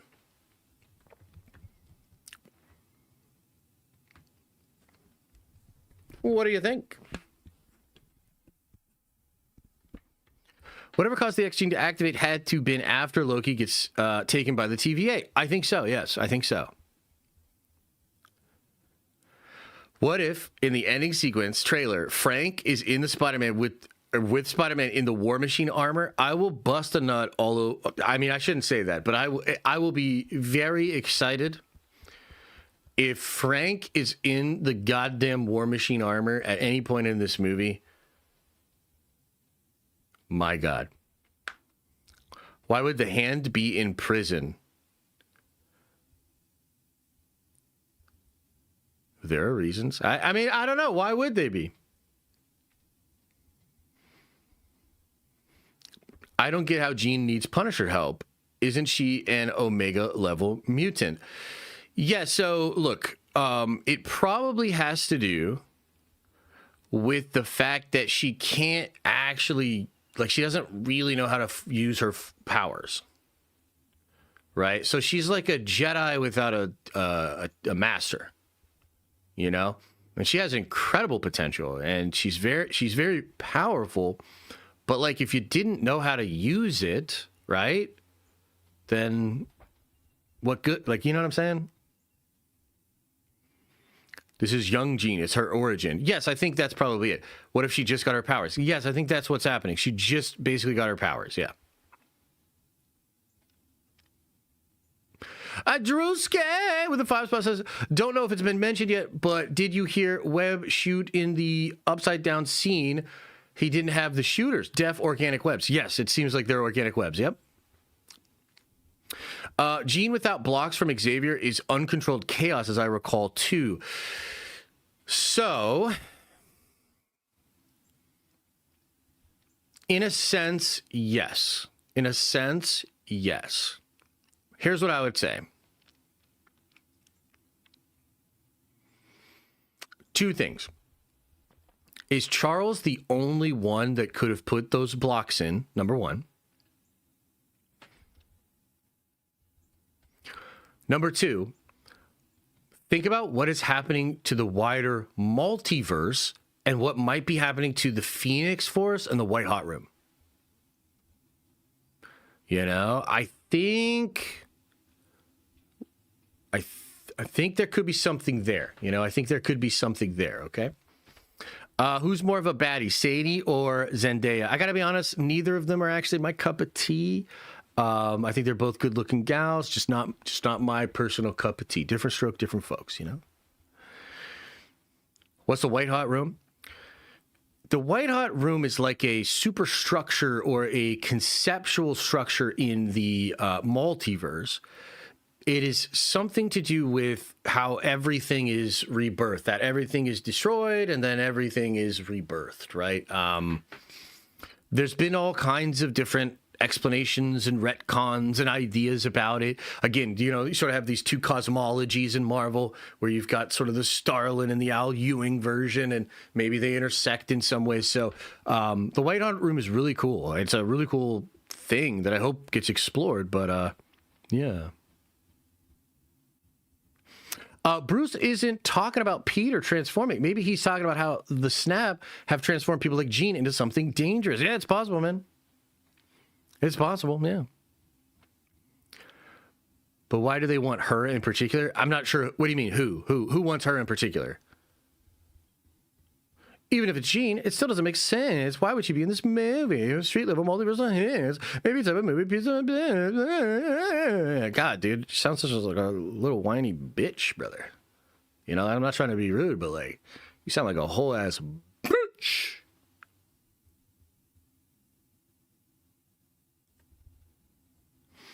BM says, wild theory, perhaps Peter never fully transforms into Man-Spider. The symbiote was given to Peter as a way to suppress his mutation. Eddie Brock gets the symbiote by movie 3 and mutates into Venom. That sounds kind of cool.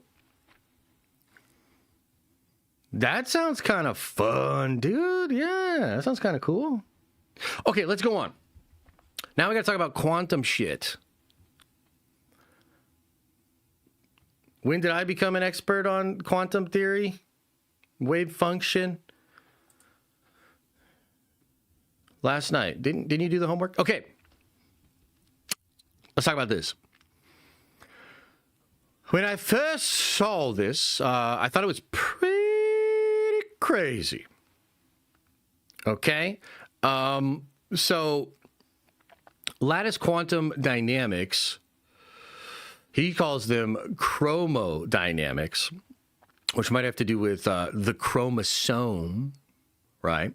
What quantum dynamics is, and look, this is a complicated thing, but honestly, man, like, don't let anybody ever tell you that there are things in the world too complicated to understand. You just got to maybe say it in a different way or understand it in a different way, okay?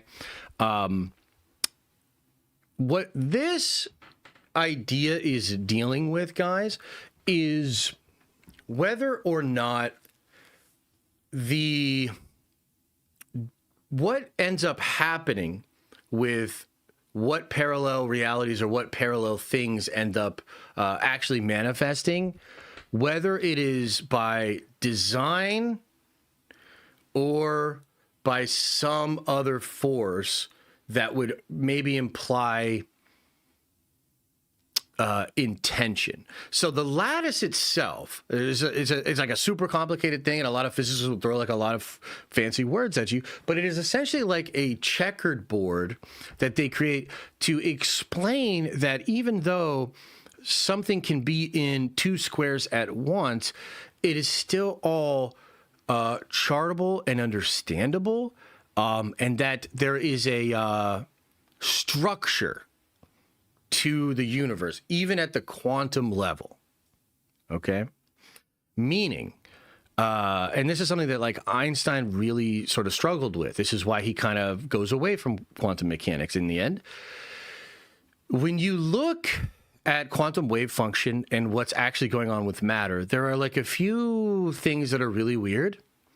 There's like an idea of quantum entanglement. Maybe you've heard of this. There's an idea of quantum tunneling, which is basically the idea that the same object can appear in space-time at the same time in multiple different places, similar to quantum entanglement, but it has to do with travel. And there is this idea of the wave collapse, okay? And essentially, like, when you kind of like dig into what's going on at the quantum level, the subatomic level, there is a weird state of uncertainty that exists. And it's almost like consciousness is making the undetermined or the theoretical manifest into actual a physical thing. So have you heard of the double slit experiment? So the basic idea of the double slit experiment is a very easy. It has this idea known as superposition. Basically, an electron, when not being observed by the human eye, exists in a series of probabilities, a wave. When we look at it, it becomes a particle. It literally changes how it appears in space-time. Okay? The lattice, like maybe we're getting a little too crazy here. Let me just try to break it down at a very simple level. What the lattice is telling you is it's all math, it's all predetermined, and just because we don't necessarily understand the math behind it, there's math. Okay? But this is not how some physicists and phenomenological thinkers, which would be like a philosopher, basically. That is not how, like, people don't agree on this, right? So there are some people that think that the explanation for the wave collapse is that the universe itself is conscious. The chessboard itself is conscious. Okay? So you have sort of like your hard materialist quantum physicists and mathematicians that think there has to be an answer here mathematically that we can understand. And then you have alternative ideas that have to do with consciousness and the idea of perception creating reality in some way. Okay, so how does this have anything to do with the man spider? Man, I'd love it if one of you guys figured that out. I'd be like, holy shit, you're pretty sharp. But let me try to break it down, okay? So one of the things we hear in the voiceover about the life cycle of the spider, okay? The life cycle of the spider. He says there are 3 life cycles of the spider. Do you know what that is? Do you have any notion of what that could mean? Anybody? Spiders don't have life cycles. They don't have a life cycle in the way other insects do. That is true. You know, but, you know, don't, some of you are just trying to be like correct and smart. Just, you don't have to be. Just think. What does it mean?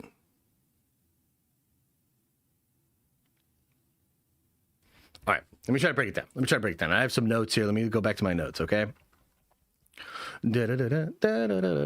Okay. Basic life cycle of a spider is split up into 3 different parts. Egg, spiderling, and adult. Believe it or not, you've seen that in nature, right? I mean, you probably have, right? You've seen a spider egg? You've seen a little baby spider? You probably saw a little baby spider sometime and you're like, oh shit, like, that's definitely a spider, but it's not like a adult spider. It's just a little like baby thing or whatever. Maybe you killed it, maybe you didn't, right? But those are the 3 life cycles of a spider, essentially. And yeah, maybe that's the wrong verbiage. Maybe it's not technically correct to call them cycles, right? But what he is talking about when he talks about these cycles of the life spider is those 3 different states. The state of egg, the state of emerging from the egg as a spiderling, right?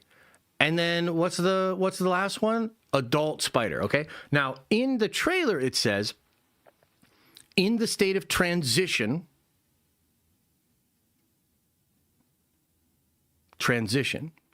the spider is vulnerable to threats, okay? So what do you guys think that means? What do you think that means?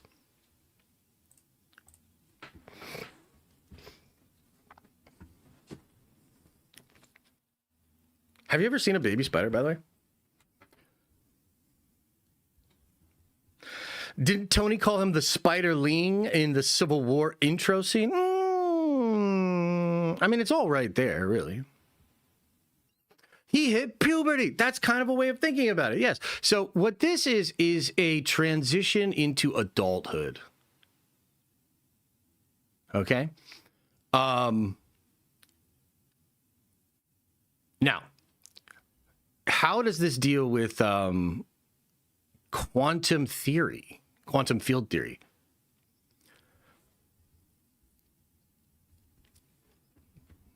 Anybody? Bueller?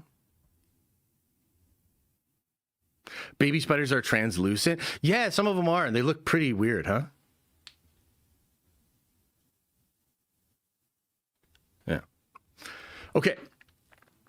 So, the entire multiverse, as we know it, is a physics problem. Okay? Let me pull this up for you. String theory, web theory, it's not bad. Let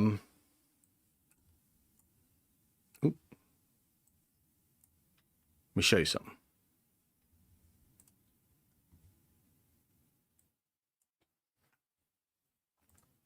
Okay. How many of you guys recognize this?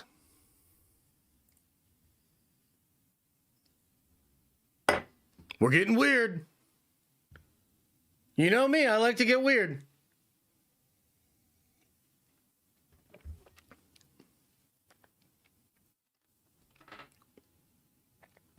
Okay.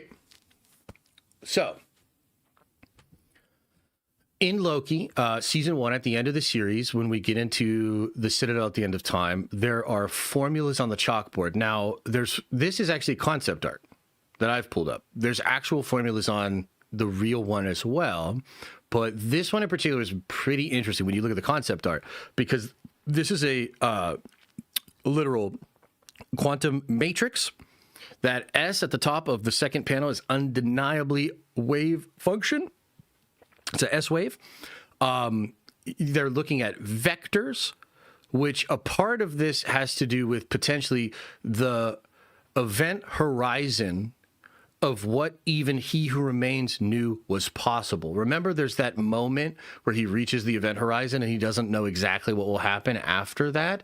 It's kind of, it's like a really complicated idea, but there's like this thing in quantum mechanics, especially when looking at the observer effect, that has to do with like a sort of cone of perception and possibilities, which is actually like a lot like the loom. Okay. Now what I'm trying to explain, you don't have to get into the weeds. You do not have to get in the weeds of this. All you have to know is that He Who Remains and Kang was essentially trying to solve this quantum problem of infinite timelines, free will, and consciousness. Okay. And I think, like, the more I think about all of this, right, and you look at what's going on with Peter, and the fact that Banner, who, by the way, there's a whole, like, actual story side to this too, like get into the weeds with, like, you know, quantum theory, consciousness, and all these different things. But remember, a long time ago, there was a rumor that Ant-Man was going to be in this movie. Okay, Ant-Man obviously had a direct connection to the quantum stuff. So when the rumors back in the day were that Ant-Man was going to be in this film, we all were like, oh shit, that's got to be some quantum realm stuff. That's got to be some multiversal stuff. That's definitely got to be something to what's going on here with Peter, right? So I think a couple of different things are going on here. I think Peter is mutating, and I think it's a part of his transition, okay? And I think he is transitioning into actually being Spider-Man, but there is a real danger of the spider part of that actually taking over, okay? And I think when you look at Banner having... Oh, that's kind of fun. We have that up there. When you look at Banner, right, and he's talking about lattice quantum chromodynamics, this is like taking an idea where basically I think what Banner is going to say, essentially, guys, is that there is a predetermined route of your genetic mutation, Peter, and there's nothing you can do about it. Okay? But you have to understand that, like, what's going on at a different level is that's not true. There's choice. And so something about this transition and something about this journey and coming into adulthood will see Peter make a choice. Okay? And that choice, like all great choices in every great fantasy story you've ever heard, will be against the grain and against the better judgment of all of the sense makers in the world. There's a part of fantasy that's like always trying to tell you, don't listen to them motherfuckers. Listen to your heart. Right? So I think that's probably what's going on here. And it does connect to all the man spider stuff, because if you go back to that 90s, cartoon here with the man spider and the extra arms and all this, crazy stuff here, a big part of this part of the show. Oh, wow. You can't really see that very well. Sorry. A big part of what made that arc really special was the idea of evolving into adulthood. And essentially what was going on with Peter was like, it's just a part of the cycle. It's just a part of the life cycle. Like he becomes this hideous, ugly, horrible thing, right?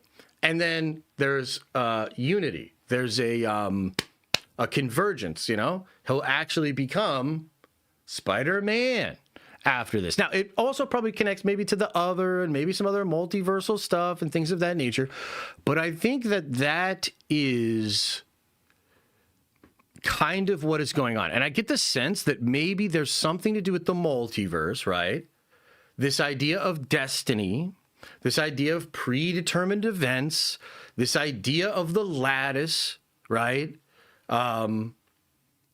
I think we're going to see the idea of free will and choice enter this story in a really interesting way with very literally multiversal implications because of what Peter means as a spider totem to the multiverse, right?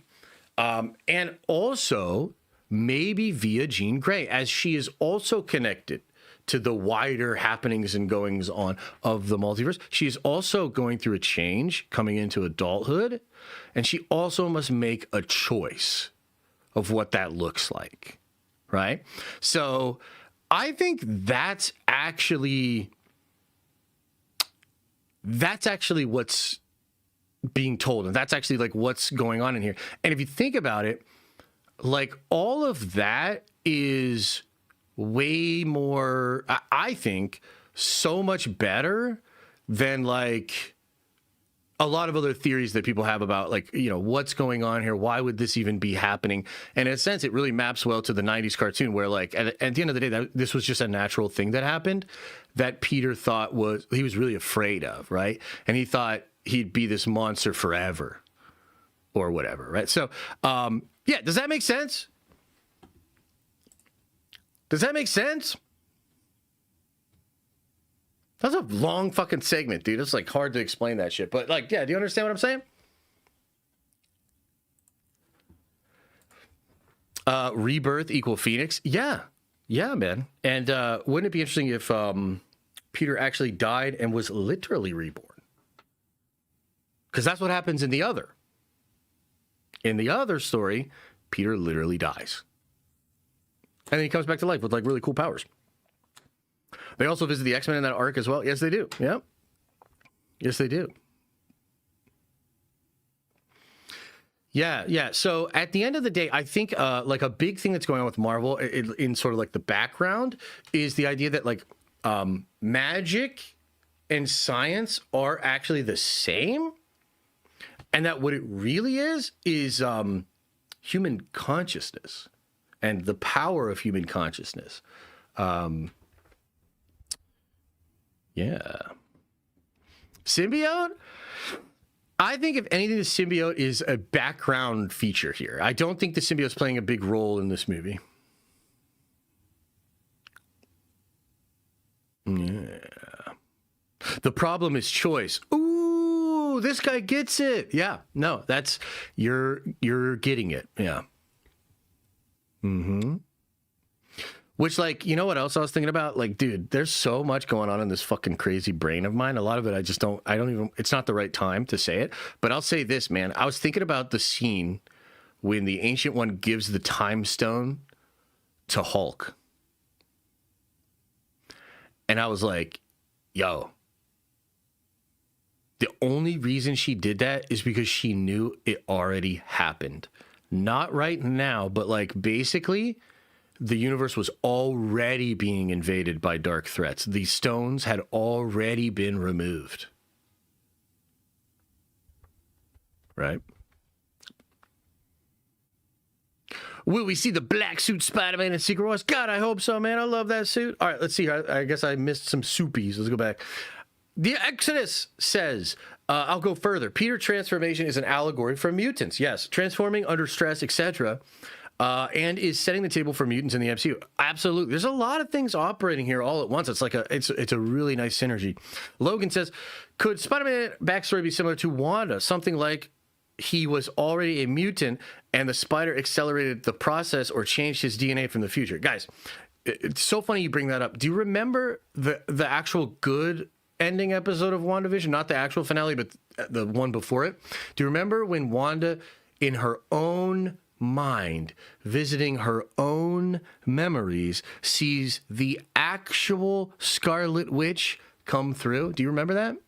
We still don't really know what that is, but I think we can start to guess what it is. I think we could see that it's the real Wanda. Also, too, just on the note of Wanda, when we talk about obsession, what was Wanda obsessed with?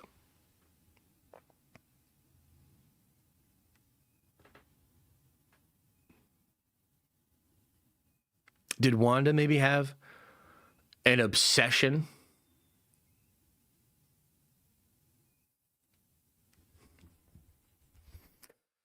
Wild theory, perhaps Peter never fully transforms into the spider. The symbiote given to Peter as a way to suppress his mutation. Oh, yeah, we already read that one. That one's fun, too, man. Yeah, you guys have some really fun theories, man. I like these theories. Yeah, her kids, yeah. Yeah. So what you're saying is Peter should buy up all the NFTs if he's smart, yeah. Yeah. Peter's suit, eyes, and blue look different while fighting Scorpion. Is it the lighting? Well, from what I understand, he actually makes upgrades to his suit over time. It could be the lighting. It could be actually a different suit, different material. Yeah, he's like adjusting the suit as it takes battle damage throughout the movie. That's what I understand. Yeah. Yeah, yeah, yeah. Cool stuff, huh? What is a Spider-Man actual villain? I don't know. Who do you think it is? Ba-da-ba-da-ba-da. Ba-da-ba-ba-ba-da-ba-ba-da-ba. What do you think? Pretty fun, huh? When I saw the quantum lattice in this trailer, I was like, holy shit, what the fuck? Because I'm like studying that shit right now. Like I was, I've been studying what they call theories of everything, because physics actually doesn't have a unified theory of everything, or what they would call a unified field theory. Partially because quantum mechanics introduces a ton of paradoxes that are kind of hard to understand. And it's actually why Einstein was like so hesitant to go there, right? But there's like an emerging thing happening with that. And there's some philosophers that have really interesting explanations for it and theories of how to build it all together. There are also some physicists like Sardani, I think is his name, who has this kind of a theory which involves consciousness. It's considered a little fringe, you know. I think it's Safari. I forget his name. But yeah, these are all things that like the human consciousness is also thinking about on a macro level right now. So it's cool that it's in our fiction as well. In a world. Hear me out. Andrew pulls up with Bryce Dallas Howard, his MJ in Secret Wars. Toby calls her Gwen. Andrew cries. Cinema. That is beautiful, dude. That is absolutely amazing. You know what? Just to piggyback off of that a bit too, isn't it going to be fun that Peter will remember Toby, and when this starts happening to him, he'll probably think back to Toby's Spider-Man? I think that's a really fun through line. That'll be cool. Do you think that Wanda made her kids because she has an inkling of the desire of what was once on the original timeline? Something like that, yeah. Something like that, yeah. Yeah, for sure. Yeah, for sure. Hang on, I'm going to sneeze, guys.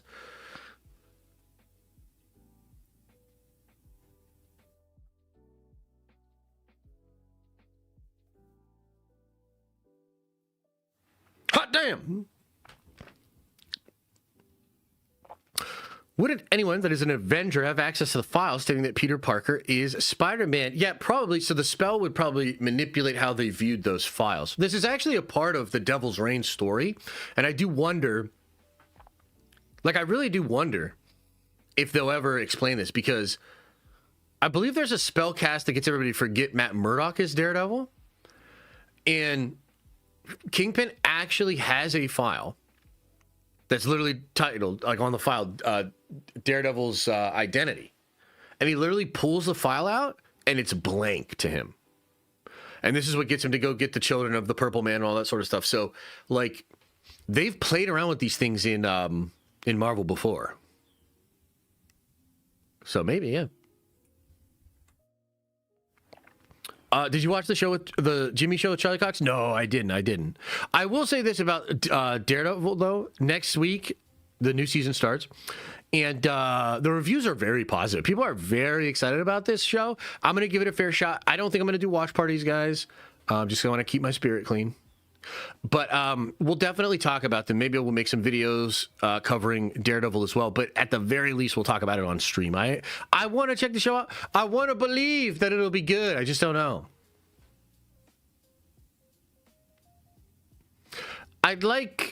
It'll be like the end of No Way Home when they show the picture of Peter weirdly obscured by birds and stuff. Yeah, something like that. Yeah. Yeah. So what I think is kind of fun is I think everybody already had their memories wiped. So it's interesting that, like, okay, so here's something that's kind of interesting, right? If you think about it, the spell that Strange was doing, he keeps like rewriting it, right? He's like making people forget. Okay, but these people remember. Oh, but these people remember. These people remember, right?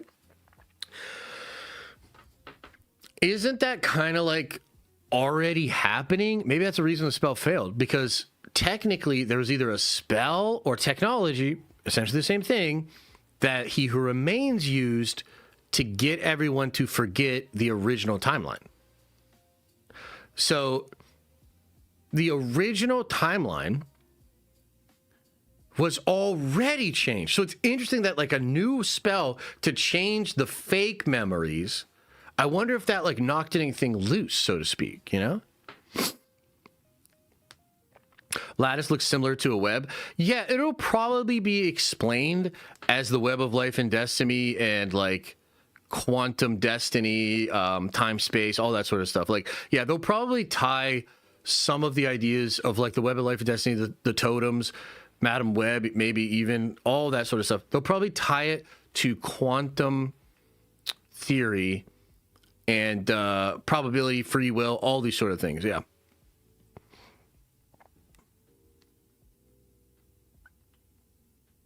Which, like, maybe it is a web from a certain perspective, you know? Yeah. Speaking of already happening, we talk about Strange and his spell and how it plays in the future Secret Wars, but Wanda did it first. Now they're both rumored to be Doom's associates. Yes, that is true. Yeah, there probably is something to that. Yeah. There is probably something to that. And to be honest with you, like, wouldn't that be the easiest way to sell it? Like, hey, the world is fake. You've always been after this one thing because you had it when the world was real. Let's destroy the fake world. Let's restore the real world and give everybody what they lost back. It's a nice story. It's a great sales pitch, you know, and probably why everyone will follow Doom. Wildcat Kyle says, in the trailer, Peter falls from his web cocoon, but Daredevil catches him. Oh, shit, really? That's cool. I like Daredevil. I would be down.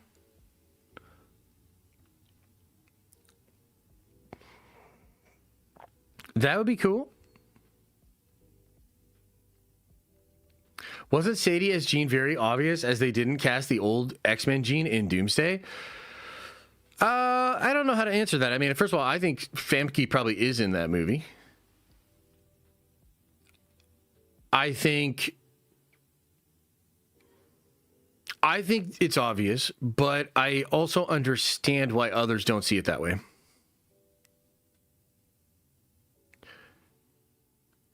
Oh, yeah? You liking Marathon? Are you digging that? I think I want to try out Crimson Desert, although I am a little surprised with some of the reviews. You know, I think the game looks incredible, but some people are shitting on it, man. Some people shitting on it, huh? Crazy.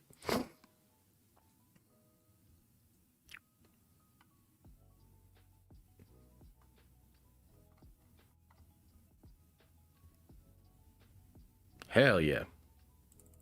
Very cool. All right, guys. Well, I'm probably going to get on out of here really soon. I'm going to be working on videos throughout the rest of the day, hoping to drop some big videos for you guys very, very soon. I'll probably do another video on the main channel where I explain the Jean Grey thing again. Just because, like, again, everybody's really confused on how that could work. So we'll do that. Next week, we will move forward on our members-only deep dives on the Marvel movies. We'll probably go back to Hulk. Go back to the MCU and do Hulk, which is interesting. With Spider-Man coming out, it's going to be good to go back and refresh on all the Hulk stuff from Edward Norton's Hulk movie in the MCU. So we'll do that next week. And then we will be doing like one of these lectures coming soon about, you know, superheroes and, you know, why we like superheroes and stuff like that. I got a lot of fun ideas, man. I'm hoping to cook some really cool content for you guys this year. As we continue to nerd-venge and get ready for these fun movies and these fun shows. Invincible's great. I think next week's Invincible episode will really break the internet. A lot of people will be talking about it, so we'll probably talk about that too. Daredevil next week. Good shit, man. Life is good. What do you think, chat?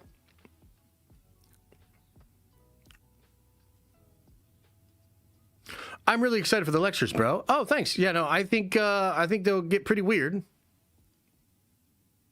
But I think I found a cool way to like take some of the sort of esoteric mystical stuff that I've been obsessed with, and bring it into the stuff we're doing here, the nerdy shit, you know? So it should be really good. Did you see my tweet on Monday about Pendon's RDJ and Channing, maybe significant part of the Doom following? No, I did not see that. That's interesting, though. But I got to be honest with you, I didn't even watch the clip. I didn't even watch that shit from the Oscars. So I don't know what you're talking about, man. Yeah. What about a video about all the reasons why Sadie is Jean and not Typhoid Mary, or vice versa? Look, the reality is this. It's good that people think other things. I think I'm just going to tell you what I think, and then we can talk about it. Like, I don't need to convince you. The movie's going to come out, you know? There's this expression I really like where it's like, and this doesn't exactly apply to this because I'm not trying to say, like, that you're totally fucking wrong, but there's this expression I like where it's like, bees don't spend energy trying to convince flies that honey is better than shit. You know what I mean? Another version of it is like, if you stop to argue with every fool on the road, then you're the fool. You know? Just like different ways to say it. Like, I don't care that you don't believe it. I actually think it's awesome. If you think it's Typhoid Mary, like, hell yeah. Noah says, great vids lately. Still confused on Loki moving Steve. Is an incursion not created by removing Peggy and retconning Agent Carter? Much love, sir. Yeah, I don't know. I mean, I don't fully understand the whole thing with the incursions either. I kind of think it's like a lie. Like, you know what I mean? Like, I kind of think, there's some shit being said there that's not true, but yeah. Yeah.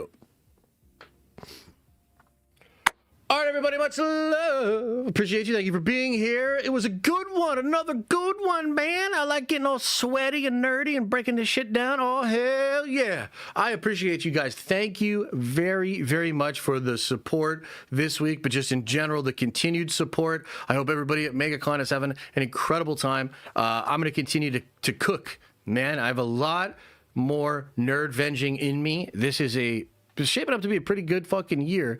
Pretty excited about the Spider-Man trailer and all the fun that's involved with that. I think Dune looks great. Hopefully the Doomsday trailer comes out and just blows us all away. And, you know, it would be great if Daredevil was really good as well. That would feel good. And Invincible's cooking. The Boys next week, I think, right? Or The Boys is in a couple weeks or something. So good shit is happening, man. Thank you guys so much. And appreciate you. Clips will drop tomorrow. I don't drop them Friday night because everybody's out clubbing. Enjoy yourselves. I'll see you guys later. As I always say, I hope you, that's right, you, are having an awesome and a nerdy day. And I'll see you in the next video.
Is everybody gone? Did everybody leave?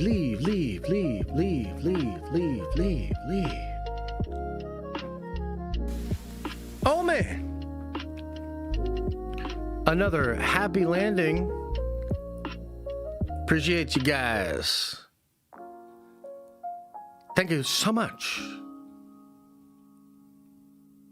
Hell yeah. Get on out of here, man. Go enjoy your weekend. A lot of cool stuff out there in the world, and we will reconvene on Monday. I really appreciate you guys. Seriously, thank you. Go take care of yourselves. Do me a favor, actually, make it 2. I'm gonna need you to open up that third eye and then wash out your stinky butt. Okay.